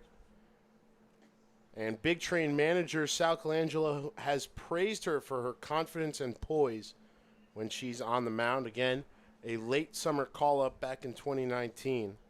Appeared in 2 games for the Seahawks her freshman year at St. Mary's College of Maryland. Right, and we'll talk a little bit about Kingsbury's effort tonight because that was great. He has the hard luck. The best he can get is a no decision now as the hard luck 1-0. He pitched 4 innings. He allowed 2 hits, 1 earned run, and then he walked 2 and struck out 2. So just a great effort altogether from Kingsbury. But now Kelly Jenkins looking to hold down the fort here. She's checked on the run a couple times. As there goes the runner, Thomas down to third. The throw is not very close, and that bounces. Savoy had a chance to throw him out there as if the ball beat into the bag, but he bounced it. That's really good base running by Matt Thomas, taking advantage of that knuckleball coming home. It takes a while to reach the plate. And Matt Thomas, not the speediest guy on the base paths, but does a good job of getting a jump there on the knuckleball, and he's going to try it again here. Savoy. And the throw, is not even close once again. So now they have a runner on third. So Kelly Jenkins is greeted with a hit by pitch and then a triple, pretty much, as Matt Thomas gets all the way to third. And all Grant Knipp needs to do is just poke one, and he can probably drive in that runner. Anything will score him. A wild pitch, a pass ball, a fly out to center. As Jenkins delivers, the slow pitch is grounded to third. They're going to come home with it. The throw down is more than enough in time to get the out as Savoy blocked the plate a little bit there, but he gets the out as Thomas is cut down at the plate. Yeah, pretty good defense there from the Little Train. Excellent job by Savoy to hold on to that one with Thomas coming hard home. Knipp will reach on the fielder's choice. And after Thomas got all the way to third, can't quite come home. And so a good job by Jenkins and this Little Train defense to prevent the run there. Still looking for that elusive third hit of the day. But that was a score that a fielder's choice 5-2 on that one as the runner reaches first. Throw out at the plate. On first base is Knipp now as that's taken outside and it's 2-0. So that knuckleball is coming in very slowly, but it's effective. It's an effective pitch. When she can, obviously it's really hard to control a knuckleball regardless of where it is. Really hard for the catcher to catch it. Like you mentioned, they had to switch catchers to Savoy to make sure that thing gets to home safely. And it looks like Rinker's probably going to assume the designated hitter role for the time being. One of 2 designated hitter roles, apparently. Jenkins delivers another slow pitch inside. Not sure if that was the knuckler as that ball gets away from her on the throwback from Savoy. But luckily, straight back to Schiavone, pardon me. Maybe if Diego Barrett was on first base, he would have ran on that one, but Knipp's not going anywhere. And as you can see behind home plate, our producers in our ear telling us about it. Savoy's glove is huge, but you'll commonly see that for knuckleball catchers. I'm going to go back to Josh Tolley, who was the personal catcher for R.A. Dickey, as the throw down to second base is lollipopped, and it's going to be a walk. There was no need to throw there as Knipp gets in. He was running on the 3-0 count. And now another runner on, and there's 2 runners on for Austin Gauthier. Or excuse me, that was on Gauthier there as he walks. Brady Gump is going to be up at the plate. Brady Gump out of the University of Notre Dame, just like our starting pitcher, Matt Bedford. A third Fighting Irish waits to join this roster, but still with the team as they make their way through the NCAA baseball tournament. And that would be Danny Nerai, who's going to be here next week or a week after. He's going to be here soon whenever their tournament wraps up. But for now, Austin Gauthier up to the plate, takes a strike, 1-1. Yeah, that's the really good knuckleball. Again, slow pace, of course, but straight over the plate. I'm sure Gump will be a little bit more confident as the runner will head down to third. First and third now for the Big Train as they try to take advantage. Still no third hit, but trying to take advantage of getting a little bit more traffic on the base paths. Yeah, and Grant Knipp showing some wheels on the play there, gets all the way to third base. But back to the catcher's guy who was pinch ran for twice yesterday. Right. As there goes another runner, and that's going to be taken for a strike. The throw is really high, and they're just running all over the place on Savoy right now. Tough inning for him. He's getting that arm workout in, but yeah, his luckily these statistics won't carry over to the regular season, but his defensive percentage, I don't know Oh. That one's crushed down the left field line. That's going to fall in for a base hit and go all the way to the wall. And Gauthier can run in and score. 2 runs are going to go. It's an RBI double for Brady Gump, who crushed that knuckleball that hung a little bit from Kelly Jenkins. And the Big Train have extended their lead to 3-0. Yeah, I mean, that's the, risk-benefit analysis you need to make. A lot of the business majors up and down both these rosters will, I'm sure, be keeping that in the back of their mind. The knuckleball is a great pitch when it works, but if it hangs a little bit, if the pitcher sees it, waits on it, and is able to get a swing around, I mean, you saw how far Brady Gump pulled that all the way into the left field corner. It can hurt you pretty badly, too. Right, and there's been, when R.A. Dickey first came up in the major leagues, I'll think about that, is that ball is hit deep to center field. Going back is the center fielder, Green at the wall. It is off the top of the scoreboard and in play. Rounding third and heading for the plate is going to be Brady Gump, and in at second with a well-struck double is Kyle Velasquez, who nearly cleared the train on that scoreboard in center field for a 2-run home run. Yeah, that thing was dead on line to the middle of that big scoreboard in deep left center field, the deepest part of the ballpark. It is all in play up to that train at the top.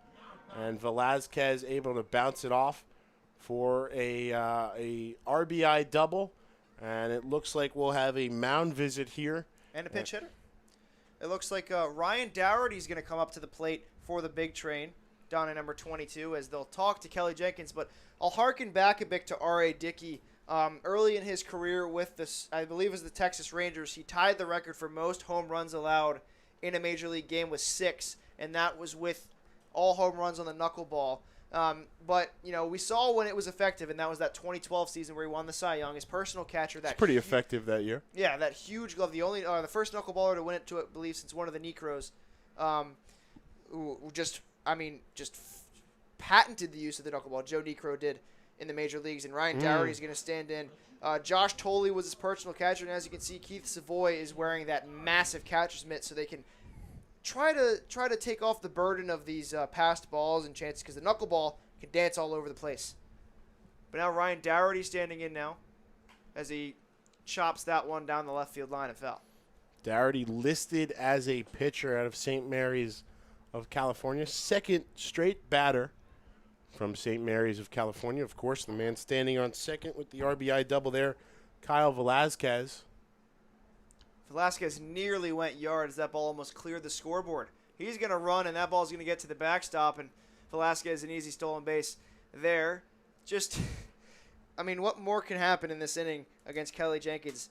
That knuckleball is hanging a couple of times, and Keith Savoy can do nothing about these runners because it goes in at such a slow pace. Yeah, it's just a tough situation, and this is where the composure that Big Train boss Sal Colangelo praised in Kelly Jenkins is really going to come into play. You're getting a little bit rattled. You've allowed 3 runs already. You've got a 4th waiting 90 feet away. You cannot let yourself get rattled. You cannot let yourself unravel completely. You just got to make your pitches and allow your fielders to do their work as much as they can. Right, and Dougherty hits that one down the first base side. The left-handed pitcher is also batting lefty at the dish. So we're going to see guys get batting chances in these games. 4-0, the Big Train lead it on 4 hits, and they're tattooing Kelly Jenkins right now. As that's a high knuckleball, and it's hit deep to right field, but that's going to stretch out into foul territory. Maybe long enough for a home run had it stayed fair, as he golfed that ball down the right field line, but just foul. So that's just a long strike, listed as a long strike, and it's 2-2. Again, you can see, trying to wait on that pitch is so hard. You can see how far ahead these batters are, as here's a chance for the defense to do some work. Great play in the second base hole there from Schiavone. Schiavone with an absolutely beautiful diving effort. The run does come across to score on the fielder's choice, obviously, but Ryan Dougherty pinch hit for Darius Foster, so maybe there's something up with him, or maybe they're just getting Dougherty into a game. We'll have to figure out what's up with Ryan Dougherty or with Darius Foster right now, but as for that, Dougherty gets that fielder's choice. Sacrifice fielder's choice. Yeah, whatever you want to call it. It got the run in regardless. As Jack Cohn's going to stand in here. Cohn waiting on that knuckler, and it's 1-1. 2 outs now, so Kelly Jenkins got that out that she desperately needed. 5-0, the Big Train lead it. Jenkins just looking to get out of this inning now at this point. As Cone crushes that one to center field, but that's going to stay in at least, and that's going to settle into the mitt of Khalil Green, who is no longer in center field. They have a new center fielder. I believe that's Maskey moving over to center field as the inning is over.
New pitcher for the Big Train. It's going to be the right-hander out of Christopher Newport University, Danny Chikowski, who is a sophomore at Christopher Newport. He's going to come in and try to get some work in here. Is pounding the zone with a strike to lead off the inning. Again, a pretty standard arsenal. 4-seamer, 2-seamer, changeup, and slider. That's his main focus for the summer, working on a wipeout slider as he described it to us. Trying to emulate his favorite player, the Washington Nationals, Max Scherzer. And it looks like Travis Rinker is going to get back into the game. So Savoy came in to catch, so that might be why he's the extra designated hitter, just so he could catch Kelly Jenkins. As Rinker takes a turn at bat here, he's also on deck. So he's slotted into the second designated hitter position, but Danny Chikowski looking to work around him here with a 2-run count. 6'2", 210, Danny Chikowski, Fairfax, Virginia native, local guy out of Northern Virginia. Robinson Secondary School. Born a day too late to be a fool. April 2nd. April Fool's Day is a long ways away, but certainly we can remark on it with Danny Chikowski here, who's got a 2-1 count to Rinker. Delivers the pitch. As that's hit to deep center field, and that's going to be an easy catch there for Matt Thomas in center. Yeah, really solid contact there off the bat of Rinker. But pretty easy going there for Matt Thomas out in straightaway center. A couple steps back right into his glove. And it's an easy first out for Danny Chikowski and the Bethesda Big Train. So it looks like Foster is still in the game in left field. So I guess they just did what they did last night and pinch hit for him. Chikowski delivers the pitch. Swing and a miss by Savoy. And there's one strike. I believe that was the change up there. A little bit off speed to start him off. A little bit late on that one as well.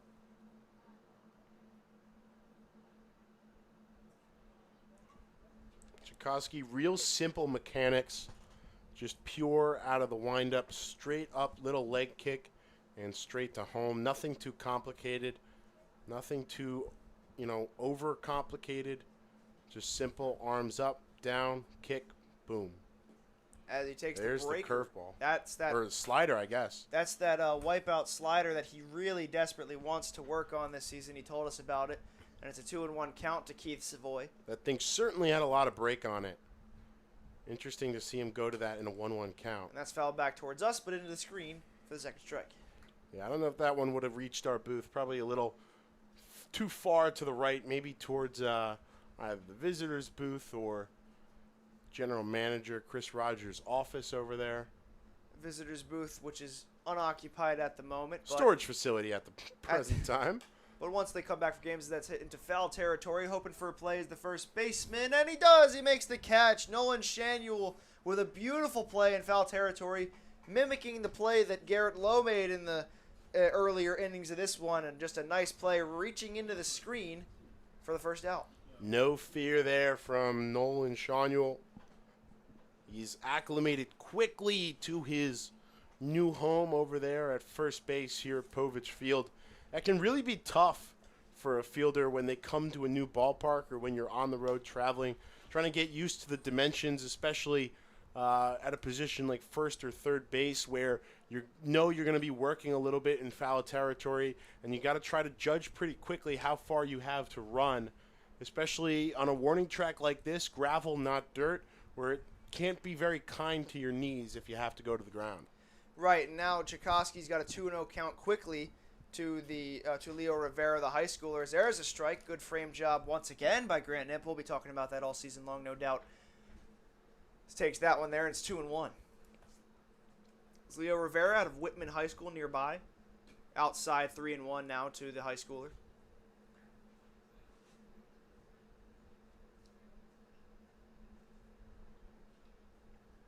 Back on that Shawneel play, though, just a lunging effort to make that catch, and it was nice.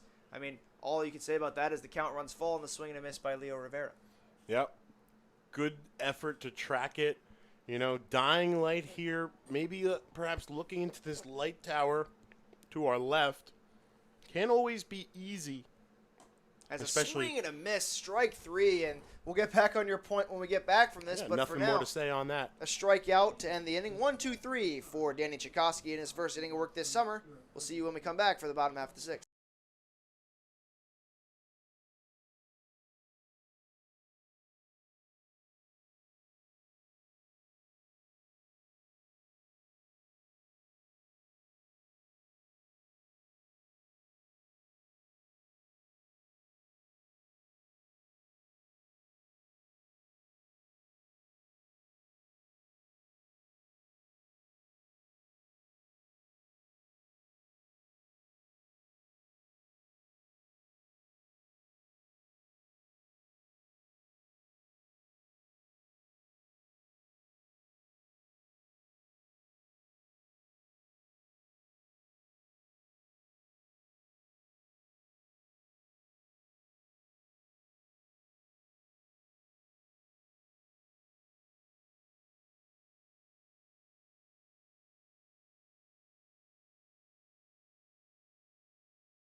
Another new pitcher for the Little Train. It's going to be Tyler Wright, no relation to the former Columbus Blue Jacket, but on the mound now. I like that guy's name as well.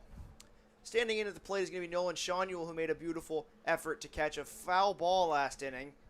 and he's going to try to get in some more runs across here against the new pitcher. Keith Savoy still behind the plate, has ditched the mid as that's laced into the gap, and that's going to probably split the gap and go all the way to the wall, and it will. Shawneel can keep running as he gets to second base.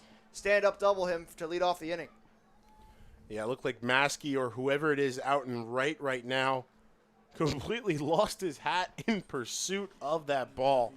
Rolled all the way straight under that SBC Financial banner in straight right center field. And Shawneel has his second double in as many nights. Shawneel has struck a lot of baseballs well in these first two games, and something you'll love to see out of your starting first baseman. Second hit of the day as well. And not the start for Tyler Wright he would have envisioned, a Calvert Hall High School native. So that's taken for a ball on the outside half. I played against Calvert Hall a couple times in hockey. I'm sure that doesn't matter to anyone listening to this broadcast, but I remember playing against them in a tournament in Laurel, Maryland a long time ago. That's on the inside half and taken for a ball, and it's 2-0.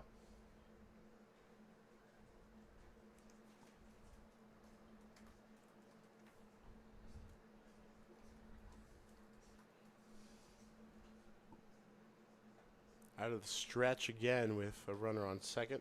And now he's just missing all over the place inside. That makes it a 3-0 count.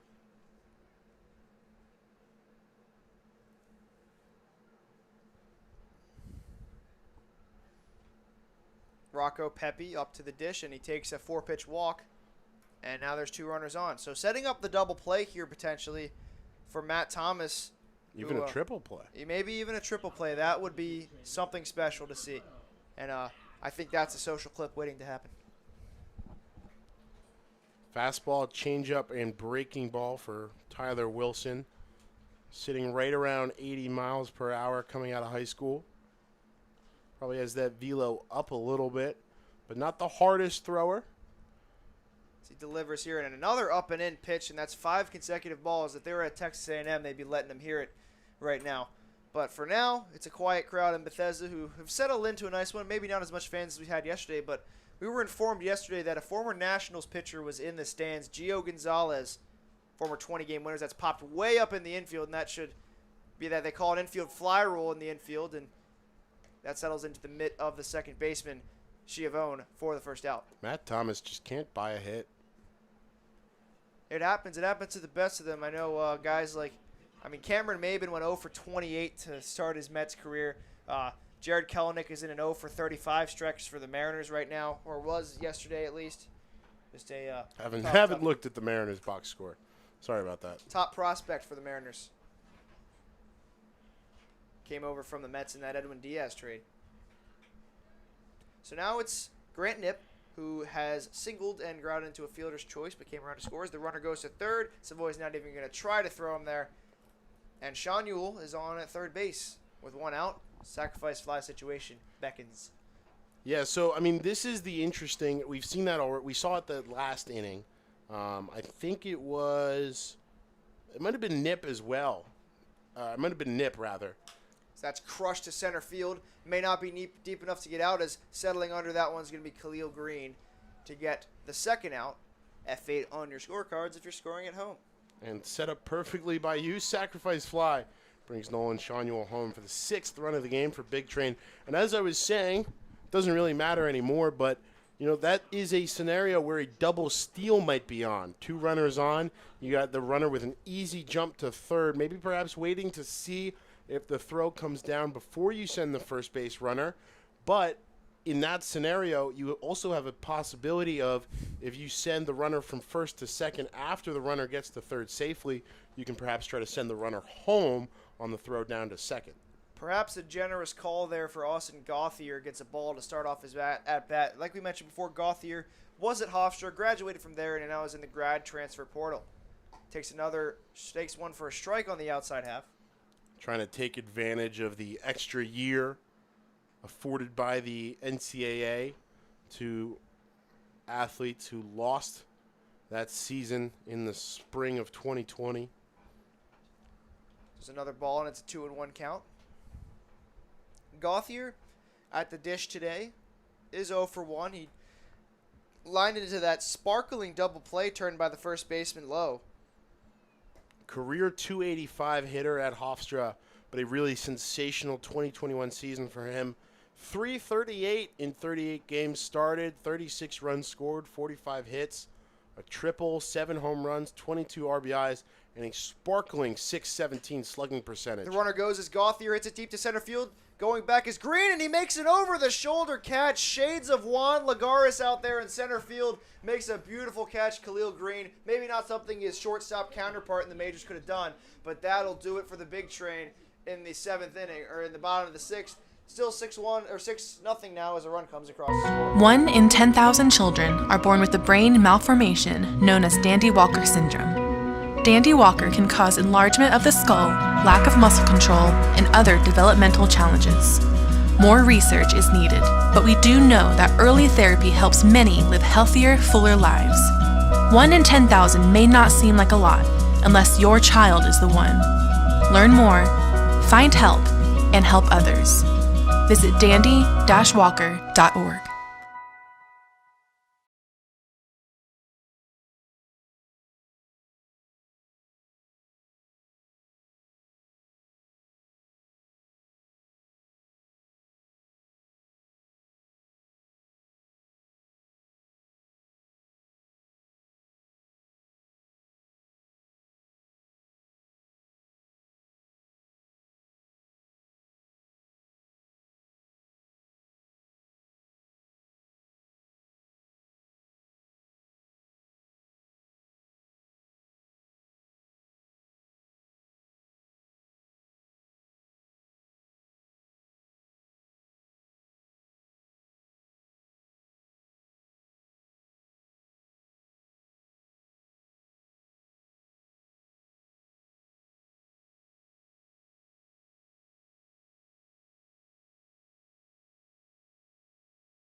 And welcome back here at Povich Field as Jake Maskey takes the first pitch from Danny Chikowski.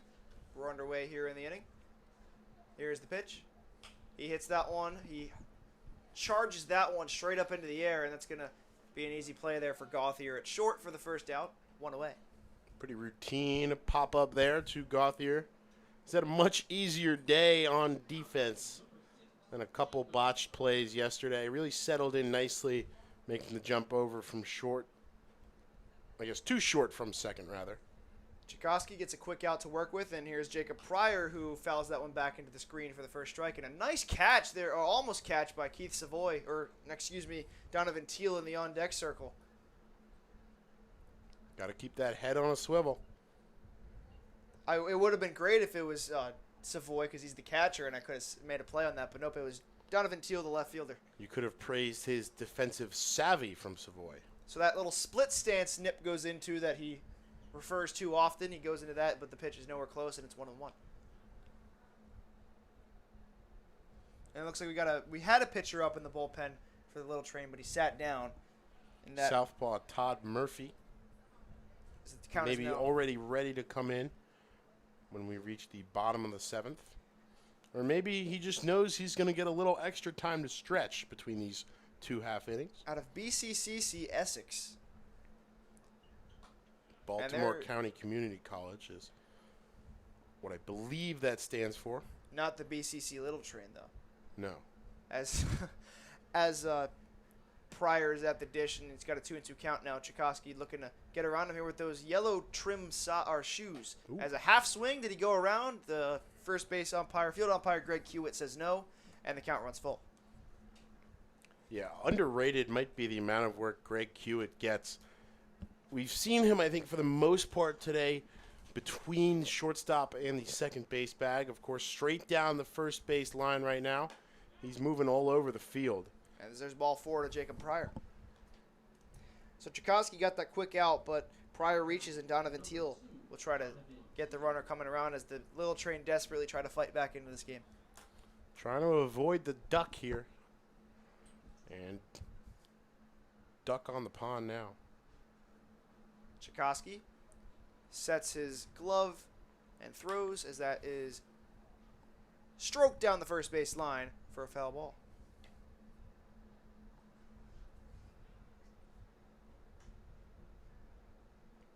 Donovan Teal.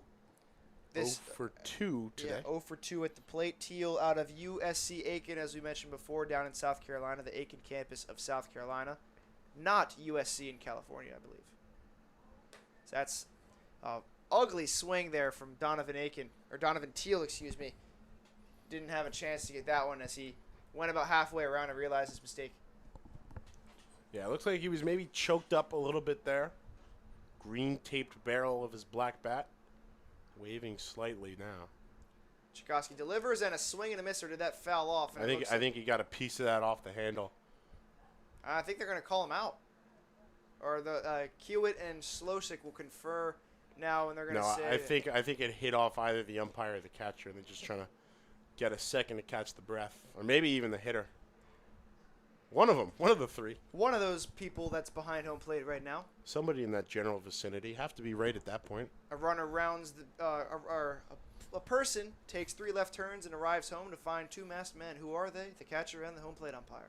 Answer to the long riddle that's been around for a long time. Chikowski throws one up high. I don't know if I've ever heard that one.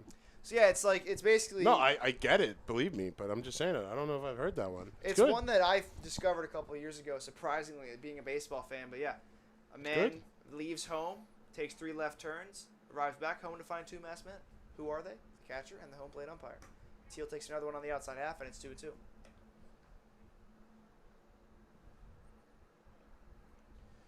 Donovan Teal wearing green right now as the little trainer borrowing the big train jerseys for now as they play in an exhibition game. But the real show is tomorrow night when they take on the Gaithersburg Giants. We'll be on the call, and also our pregame show will be joined by the one and only Adam Gotkin, who's the announcer for the Gaithersburg Giants. Does some great work over at QO Sportsnet.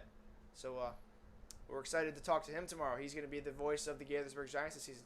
A full count to Teal, and he swings and misses for the strikeout. Chikowski gets the out there. Second swinging and missing strikeout of the day for Donovan Teal. 0 for 3 at the plate. Been a tough day for him as he heads back to the dugout for the 3rd time. And a guy that hasn't had a tough day at the plate, 3 for 3. Nick Varda's going to stand in now. He's got 2 singles and a double, playing at shortstop here, batting in the 7th for the 4th time, and looking for that elusive 4th hit. Maybe gets a run in here if he splits the gap.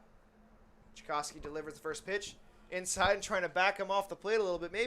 Obviously probably no intent on that, but it's nice to get a guy who's sitting pretty off the plate a little bit. Yeah, really interesting to see how Chikowski attacks Varda. Nothing that big train. Varda hits this one deep to center field, but going back is Thomas to make the catch. So looking for that elusive extra base hit there for the 4th one. 3 for 4 now on the day is Nick Varda. I'm sure he'll still take that. But the side is retired in the top of the 7th as we head into the stretch.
In the bottom of the 7th here at Povich Field, and there's a new pitcher on the mound that we talked about a little bit earlier. But to talk about more on that, as Brady Gump stands in, is Ben Bobek for the rest of the game.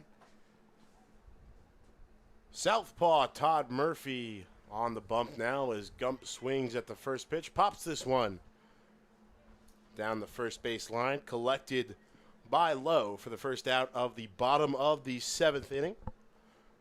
Didn't even get the chance to remind you that Gump, the son of the softball coach out at Notre Dame.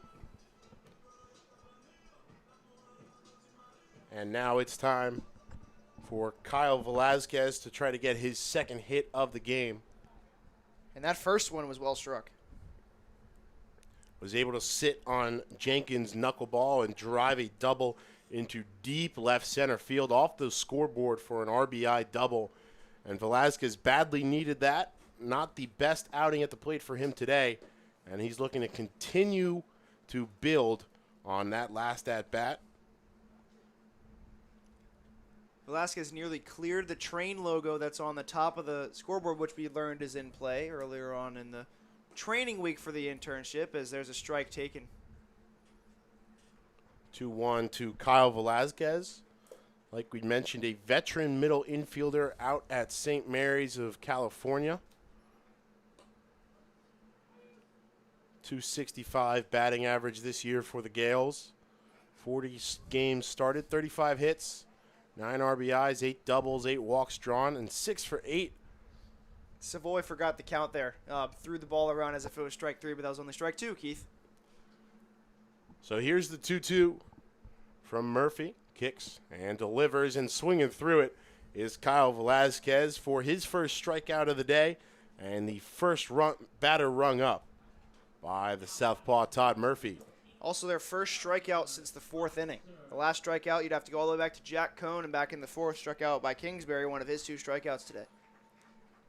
So through all 4 innings worked by Kingsbury, Big Train really couldn't get anything going offensively, but like you said, didn't strike out much. Only 2 strikeouts recorded by Kingsbury. Just the 3rd of the game for the Big Train offense there. As Darius Foster steps back into the box there. He was pinch hit for by the pitcher Ryan Doherty back in the 5th.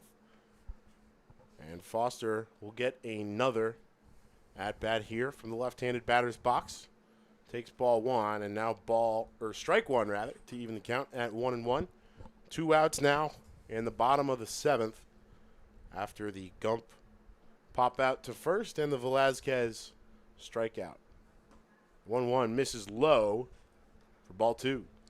Well, with 2 outs here, you're looking to maybe bridge the problems that the other 2 batters had in this inning as the leadoff guy, trying to get the boys going with a knock here.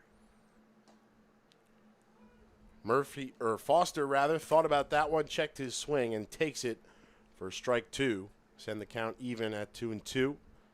Roosevelt High School native on the bump, Todd Murphy, and already set, ready to work quickly here, 2-2. Kicks and delivers to Foster, swinging and missing, ball in the dirt. They'll throw down to first, but Foster will simply retreat back to the Big Train dugout. So after all that, 2 strikeouts through 6 innings and 2 strikeouts there in back-to-back batters to end the 7th. We head to the top of the 8th. Big Train still leading 6-0.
6-0 Big Train here in the top of the 8th. And on the mound, we have the legend himself, Diego. Just Diego. Diego Barrett out of South County High School, I think. Woodbridge, I think it was. Yeah, Woodbridge High School. The school year job of Big Train bench boss Sal Colangelo. As you can see, he does not have a regular Big Train jersey. Just here for the exhibition game. So far, served pretty admirably as a pinch runner yesterday and getting his shot on the mound. Pretty good velo watching him throw his warm-up pitches. You can certainly hear the pop into the catcher's mitt, but he misses with 2 straight there. 2-0 ball. I love this. I mean, Barrett's quickly becoming one of our favorite players to watch. While he may not last the whole summer, as he takes 3-0. 3-0. He's got certainly, his perfect game ranking at 89-mile-an-hour fastball, which goes to the rosin bag there. Yeah, looking for some control here. But Diego Barrett is becoming quickly one of our favorite players here this summer. And misses with 4 straight, 4-0. And it's a walk issued to Khalil Green.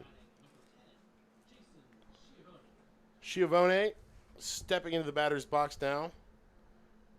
Tough day for him, 0 for 2. Reached on a walk in the 3rd, but 2 strikeouts otherwise. And we'll see if Diego can hit the strike zone here after the 4-pitch walk. He doesn't look like, an inexperienced pitcher. He has a pretty solid mechanical motion. Very clean, very crisp, pitching out of the stretch now. Looked like a veteran going to the rosin bag after falling behind the count 3-0. As the runner thinks about it, this one a little high, but more over the plate than some of his other pitches. But it's 6 straight balls regardless for Barrett to start. And that one looked a lot closer, like you said. And he was motioning to the home plate umpire, Eric Slosik, like, what do I got to do to get a strike here, man? Runner will go. Nip firing down to second. And not the best throw. Bounced a couple times in front of Velazquez coming over to field that one. Thomas will come in and play a little backup there in center field. And so it's a stolen base for Khalil Green. And, in the wise words of Howie Day, even the best fall down sometimes. And Nip had a tough throw to second base there. We've been remarking on how great he's been throwing runners out, but that was not so great. And there's the first strike for Diego Barrett. On a 3-0 count, nonetheless, sends it to 3-1. Much needed strike there for Diego. Diego might be the meme of the summer here. I'm gonna call it right now. But if he doesn't last too long, it's gonna be tough. But we'll always certainly appreciate his efforts these first 2 games. 2 straight walks now, as runners on first and second for Garrett Lowe, the first baseman. Does not appear to be any imminent action in the left field bullpen for the Big Train either. Looks like the inning may be Barrett's. See if he can get a couple more balls over the plate here. Nip tried to clean off the plate a little bit. Looks like something falling straight across it. Lowe says, I'll do it myself. Grabs whatever it was, flicks it behind him. And so now set from the stretches. Barrett kicks, delivers, swing, chop towards Barrett. He'll fire over for third for out number 1. Over to Shawneel at first. How about 1-5-3? It's a double play, and they'll strand the runner at second. What an excellent defensive play started by Barrett on the mound there. Just what the doctor ordered for Diego Barrett. Gets that double play he so wanted, and right back to him. Not much easier he could have done in there. Just sat it, let it pop right into his glove, and threw to third. The smart throw to third for the lead runner. Schiavone advances to second, like I said, on the fielder's choice. And so 2 outs and a whole lot less pressure here on Diego Barrett as he misses just outside. Man, the strike zone certainly has shrunk for him. Slosik is squeezing him a little bit here as these have looked close from up here, but we're a little offline. We're a little offline up here. There's no doubt about that, but Barrett just trying to pump strikes in, and these fastballs are nasty. 1-0 from the stretch, swinging and missing at that one. First swinging strike of the day for Diego Barrett sends the count to 1-1. 2 outs here in the top of the 6th. Big Train started it off with 1 run in the first, and then took a while to get the rest of their bats going. But once they did in a big way. 4 runs in the bottom of the 5th, tacked on 1 more for good measure in the 6th. That brings us to where we are right now. 6-0. Top of the 8th here. 2 outs with Jason Schiavone out at second base. Diego Barrett trying to work what would be a very impressive 0 here in the top of the 8th inning. Comes set now for the 1-2. And swinging and missing. It's a big strikeout for Diego Barrett, and he keeps a clean inning, eventful as it was, but he gets the job done. We head to the bottom of the 8th. Big Train up by 6.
Jack Cohn will start things off here in the bottom of the 8th for the Big Train. Todd Murphy, the southpaw, still out on the bump for the Little Train.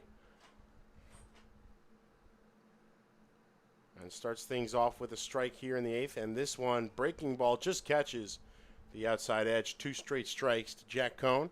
Designated hitter tonight out of William and Mary. I can't speak enough on how great that effort on the mound was from Diego Barrett. I mean, yeah, he had 2 shaky walks to start it off, but got the double play and just dichotomy of a strikeout there. Just dissected the batter perfectly. I'm using my prefixes there. And Jack Cohn looks at strike 3 there. What a great breaking ball on the outside edge from Murphy. And he sends Cohn back to the dugout. Disappointed. 2nd strikeout of the day, this time looking for Jack Cohn, the rising senior at William and Mary. And it's Nolan Shawneel's time to stride to the batter's box. It looks like we might have a pitching change or at least a mound visit in the meantime. Yeah, not sure if something's up. I mean, I saw a weird follow-through from Murphy on, I believe it was the 2nd pitch of that at-bat. He kind of, slipped, kind of fell. I'm not sure if the guy's going to come out of the bullpen or not. They don't have a phone down there, so they can't exactly call. But, yeah, something weird transpired on that play with Murphy. He kind of just ambled off to the side of the mound. I'm not sure what happened. Alexander Woj out of Washington College out there in the right field bullpen stretching. Brian Towers, the bench boss for the BCC Little Train, the BCC Stars is their more formal nickname. But when you play in the Big Train's house, you are the Little Train. This looks like Murphy's going to stay in here. Maybe just had a little bit of problems on there on the mound, but Shawneel maybe taking advantage of a shaky pitcher here. Who knows? 1 out, nobody on here in the bottom of the 8th. 6-0, the Big Train lead. Shawneel, another great day at the plate for him. A sacrifice RBI in the first, 2 for 2 on the day besides that. As he looks at the breaking pitch all the way back. That started out at about Shawneel's hip, but back over the plate for strike 1. A single and an RBI, or I guess a single and a double, later came home to score in the 6th, the 1 run of that half inning. Pump there from Rinker or Savoy, whichever catcher behind the plate currently. So he thought that one was a strike as well, but it evens the count at 1-1. So Savoy stayed in since Kelly Jenkins came into the game. Has switched his mitt, like we talked about. Yeah, that knuckleball mitt no longer in play here with the knuckleballer off the mound, but, just a weird day. I mean, a weird day for Savoy behind the plate for sure. Here's the 2-1 to Shawneel in there for strike 2. That breaking ball is nasty from Murphy. It really is. It's just, there's not much Shawneel can do there. I'm guessing that's a southpaw slider coming in all the way from the batter. This time, trying to get it again, has been a devastating strikeout pitch. Instead, it's ball 3 to send the count full. Shawneel trying to get on base for the 3rd time today. Here's the 3-2. Shawneel gives this one a ride. Deep to right center field. See you later. It's into the trees and out of here for Nolan Shawneel. And the Big Train lead by 7. No doubt about that one. He sent it into the opposite field and just murdered that pitch into the, that's light tower power if I've ever seen it. That ball is currently in the shrubbery. Just crush, and that was out from the word go. You could tell. There was no chance that ball was staying in the ballpark. 11 home runs this spring season at Florida Atlantic. He's got his first with the Bethesda Big Train, and that one was a long drive to right center field, way out of here and way gone. And that will be the end of the day for Todd Murphy as well. As Piano Man plays, I guess we'll give Shawneel the title of Cicada Killer in today's game as he sent that ball into the trees where all the cicadas are sleeping. Nobody's going to miss them. Yeah, and I wouldn't. It's a rough summer with these guys out here. They picked this year of all years to be the 17th year. Not sure how they decided their schedule, obviously, as the last year was 2004. But Murphy is done on the mound, and it looks like Wojci's going to come in to pitch. So that's an inning and a third for Murphy. Woj, 6', 170 righty, Virginia native, out of St. John's College High School. Same alma mater as Kelly Jenkins, up at Washington College right now. Fastball, curveball, changeup. Max is out with 87 miles per hour, according to Prep Baseball Report, coming out of high school. So I'd say right around 90. Full rhythm in that delivery. Little stutter step to start. Nice stride. You get to see him warming up a little bit. Not overly aggressive in his throwing motion, just good solid tempo. Definitely effortless. He's going to get his warm-up pitches in here. The 5th pitcher of the evening for the Little Train.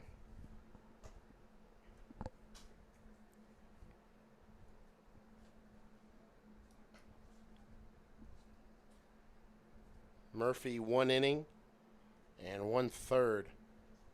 Pretty solid outing in the 7th, but can't get past the big light tower power of Nolan Shawneel, depositing one in the wooded area out there in right center field to tack on one more run for good measure here in the bottom of the 8th. Could be last licks for the Big Train offense, barring anything unforeseen in the next half inning.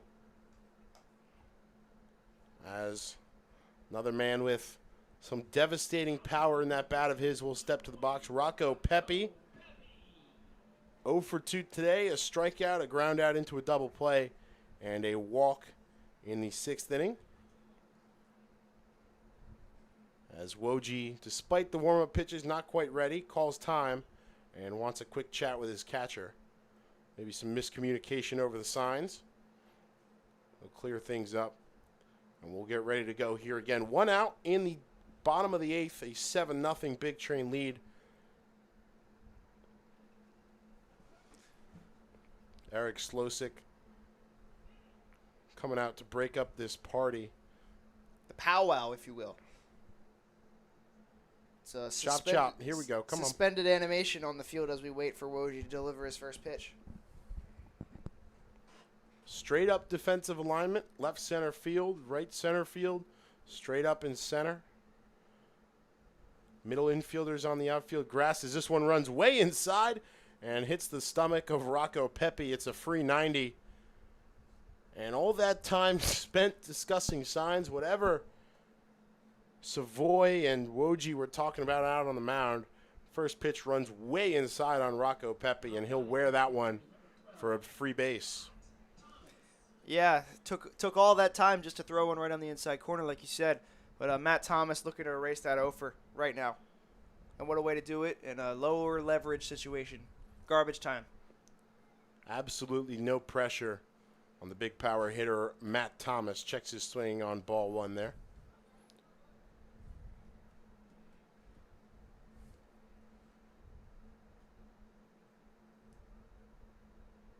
Thomas, one of the couple returning Big Train players, was here in 2019, of course.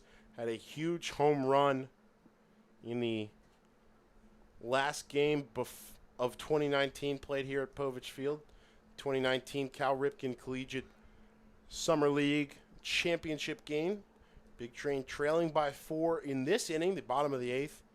Matt Thomas came through with a huge 3-run shot to put the Train back in that one. They'd come back to score 3 more, win that 2019 championship 6-4 as this one runs inside on Thomas as well. Send the count to 2-1. Just looking to get a base hit here. He's 0 for his first couple of at-bats in this season. Chops this one towards right field. It's going to drop in front of Maskey, and it's the first hit of this young season for Matt Thomas. He'll treasure that one for sure. Finally gets off the schneid, the proverbial schneid in that situation with a single.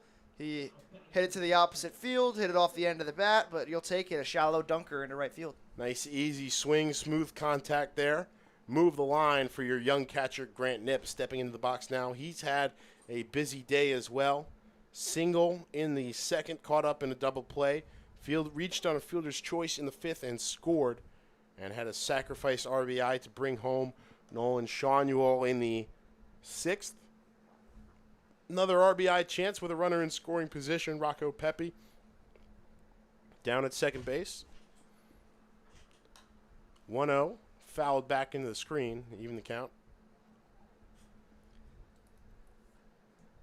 We spoke about the traffic on the base pass today, and probably none more against pitcher Jack Braley, who pitched the 3 innings, 4 hits, a walk, but 5 strikeouts in relief today. No runs given up either, as the Big Train pitching staff has held that 0 throughout, as the breaking ball misses just high, ball 2. It's been an all-around great effort for the pitching staff for the Big Train today. As this one popped up into shallow center field, underneath it is Schiavone for out number 2. So 2 out, 2 on for Austin Gauthier here. He reached on a walk and scored in the 5th, flew out to center to end the 6th inning, and gets his 4th visit to the dish here.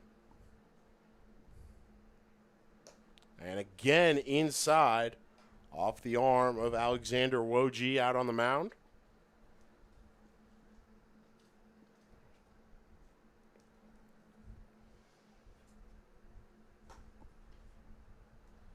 Ball 2. Gauthier has walked, and he had that double play, that tough luck double play in the first inning. Yeah. When he came, or in the second inning, when he came up. L3U on the scorecard. Hard hit straight to low at first, Nip was off at the crack of the bat with such solid contact and was in complete no man's land. No ability to get back to the bag to preserve that inning.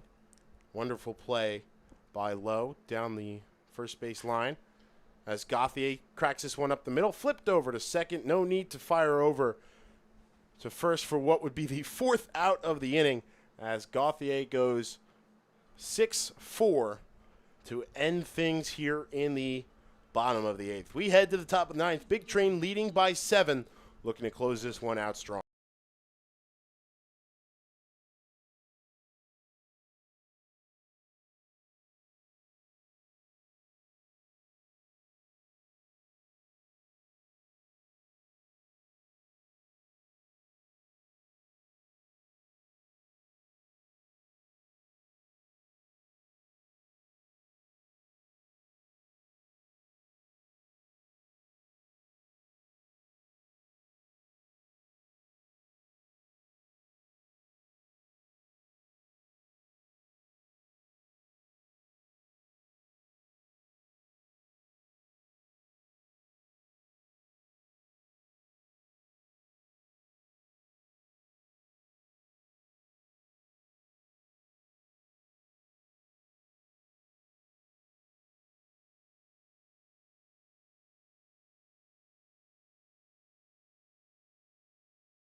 A fantastic effort in the second half of the top of the eighth inning for Diego Barrett, and so he gets the ninth as well. Sends ball one a little high on Keith Savoy. Started out as designated hitter, has finished the game for the Little Train defensively behind the dish. This one runs way inside on him. Might have caught him, but looks like he'll stay in the box, and that one will roll to the backstop harmlessly. So 2-0 for Diego. Started out by allowing 2 straight walks on 9 pitches before forcing a 1-5-3 double play and getting a swinging strikeout of Travis Rinker, the designated hitter now, to end that 8th frame. 3-0 count. This one chopped well foul. 2-1 actually, now 2-2. Scoreboard incorrect. We had it right in here, but I was reading the wrong one, so mea culpa. Multiple inning performances for every pitcher on the Big Train staff today, barring... Breaking ball there from Barrett, misses outside, ball 3. Is that the first breaking ball he's thrown? I think it might be. Vicious curve there, 11-5 action on that one, just a bit outside. Here's the payoff pitch. Over the plate, but a little high. And it's the third walk of the game issued by Diego Barrett. Keith Savoy will take his base. So Savoy has had a pretty interesting afternoon. He's got a single, 2 walks, and he fly out. So nothing more you can say about that. Pop out to foul territory, fielded by Shawneel as Barrett checks back on Savoy. Leo Rivera, number 17 in green for the Little Train today out of Walt Whitman High School. Breaking ball there again, in there for a strike. Rivera struck out twice today after reaching on a walk way back in the 2nd inning. 0 for 2. Nice frame job there by Nip. This one inside, ball 1. Nothing more you can say about the performance tonight from all the pitching staff. keeping the stuff, or as the music played, that sound was not supposed to emanate from the booth. Not supposed to have music while the batter is in the box. Excellent job by the umpire to recognize that. Halt play. Here's the 1-1. Beautiful fastball in there. Strike 2. Again, Eric Slosick behind the plate. Greg Kiewit out in the field to the right of the pitcher's mound from our perspective up here. George Solomon press box. And swinging and missing at that one is Leo Rivera. It's his third strikeout of the day, second for Diego Barrett, and he's got the first out of the top of the ninth. Hear that pop of that mitt? That means it's a good sign when there's 2 strikes. Just pops that fastball in there to get his second strikeout of his effort. Powering that one by Leo Rivera. That will bring up Jake Maskey. And this one misses outside. Nip comes up ready to fire down. So again, the blueprint to these exhibition games for head coach Sal Colangelo has been empty the bullpen, use as many arms as you can. But it's been pretty much the same 9. Not a lot of pinch hitters, not a lot of defensive subs. He seems to be pretty comfortable with the general lineup and trying to get a handle on what his pitching staff's going to look like. And it's going to expand in a couple weeks, obviously, as we go along, so we might see some different lineups as we go forward, but it's maybe saving the big guns for the first game of the season tomorrow. That one fouled away for strike 1. 2-1 the count, 1 out here in the top of the ninth. Diego Barrett trying to shut the door on the BCC Little Train and send the big train to 2-0 in their 2 exhibition games. Again, we'll start the regular season tomorrow night at 7 p.m. up in Gaithersburg, taking on the Giants, Criswell Automotive Field. Look forward to bringing you coverage of that one here on Big Train TV and every game to come in the next 2 months or so of this schedule as this one's skied into center. Underneath it is Foster coming in from left. Looks like he called off Matt Thomas at the last moment, but regardless, it's the second out, and the Big Train are 1 away from locking this one up. And going 2-0 in their exhibition season, but they have one more exhibition game later in the year, and that might be a big one in the loss column if they play against Israel, but we'll have to see. We'll have to see. No one knows what could happen. This is the great game of baseball. They play some former major leaguers in Danny Valencia, Ty Kelly. We'll have to see what their roster looks like. Strike 1 from Barrett here on Jacob Pryor. 2 exhibition games will be played here at Povich Field against the Israeli national team. 1 with the Big Train and 1 with the Cal Ripken Collegiate Summer League All-Stars. Both should be very fun games to bring you. We will have coverage of both here on Big Train TV. Like we mentioned, looking forward to a fantastic summer of baseball here at Shirley Povich Field and across the greater Washington area. As Barrett set for the 1-1, misses low and outside, ball 2. One thing I noticed about the first Israel game is that it's a 9:31 start time at home. That's going to be fun. Or 9:13, excuse me, which is a weird time to put it at. So late night party at Big Train TV. Here's the 2-1. Fouled down the right field line. That is going to get out of play and bounce towards the bullpen fence down there. And now they're down to their final strike. Diego Barrett looking to close things out here and get a big win today for Bedford. For Matt Bedford, who started the game a little bit shaky but came out of it and is in line for a win right now. And 1 run was all he really needed. No 5-inning minimum for a decision here in these exhibition games as the 2-2 breaking ball misses outside. Ball 3, send the count full.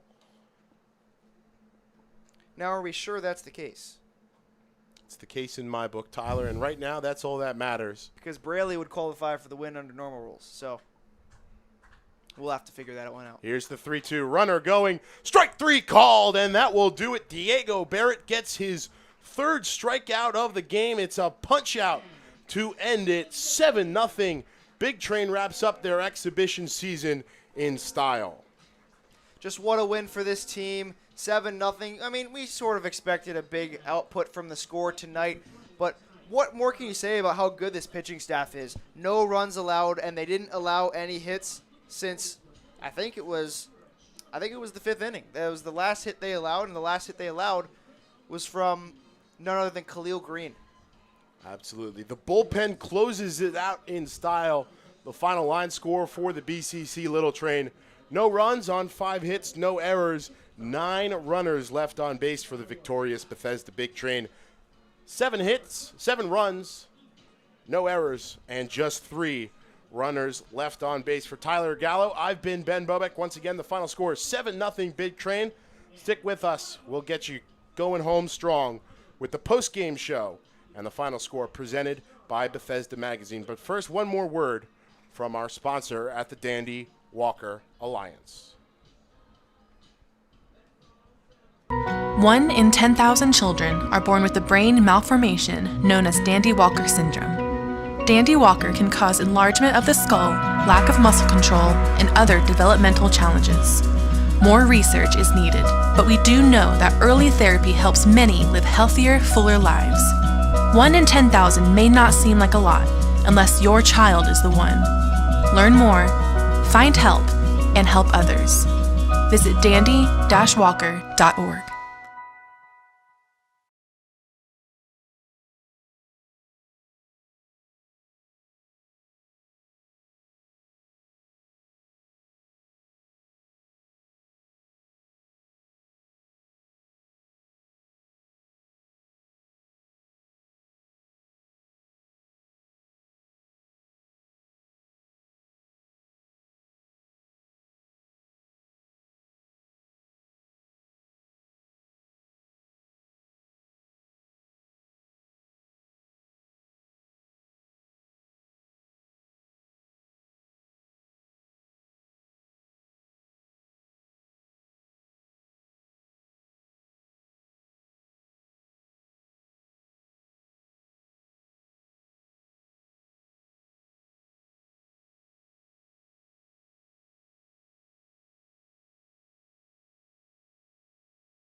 Ben Bobek and Tyler Gallo back here with you inside the broadcast booth here at Shirley Povich Field. A 7-0 victory, Tyler, for the Big Train in their second and final exhibition game this season.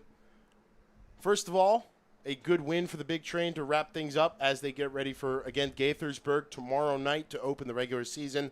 What would you say has been the biggest thing that Coach Sal Colangelo has learned through these 2 games? How good his pitching staff really is. I mean, today, obviously, Diego Barrett may not be on the roster for the next couple of games, but Bedford, Braley, and Chikowski did not allow any runs throughout the entire game, which is great to see from any pitching staff as they get ready to take on one of the better teams in the league in the Gaithersburg Giants.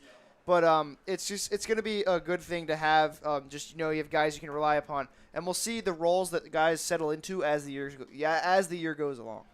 Yeah, a combined shutout for the Big Train, starting pitching and bullpen. Again, Matt Bedford, according to our decision, will stand as the winning pitcher. Kyle Kingsbury, the losing pitcher for the BCC Little Train. But a valiant effort for him, only giving up 1 run in his 4 innings of work. Right, and he struck out 2 and hit 2, and we knew that he was going to be a tough customer out there on the mound today. He has the skill set at Lebanon Valley College to do just that. 65 strikeouts to 15 walks, I believe it is, which is great to have on any pitching staff. But it really all came off the rails in the 5th inning for Kelly Jenkins, who just couldn't get that knuckleball to not hang in this game, which happens often to knuckleball pitchers. Yeah.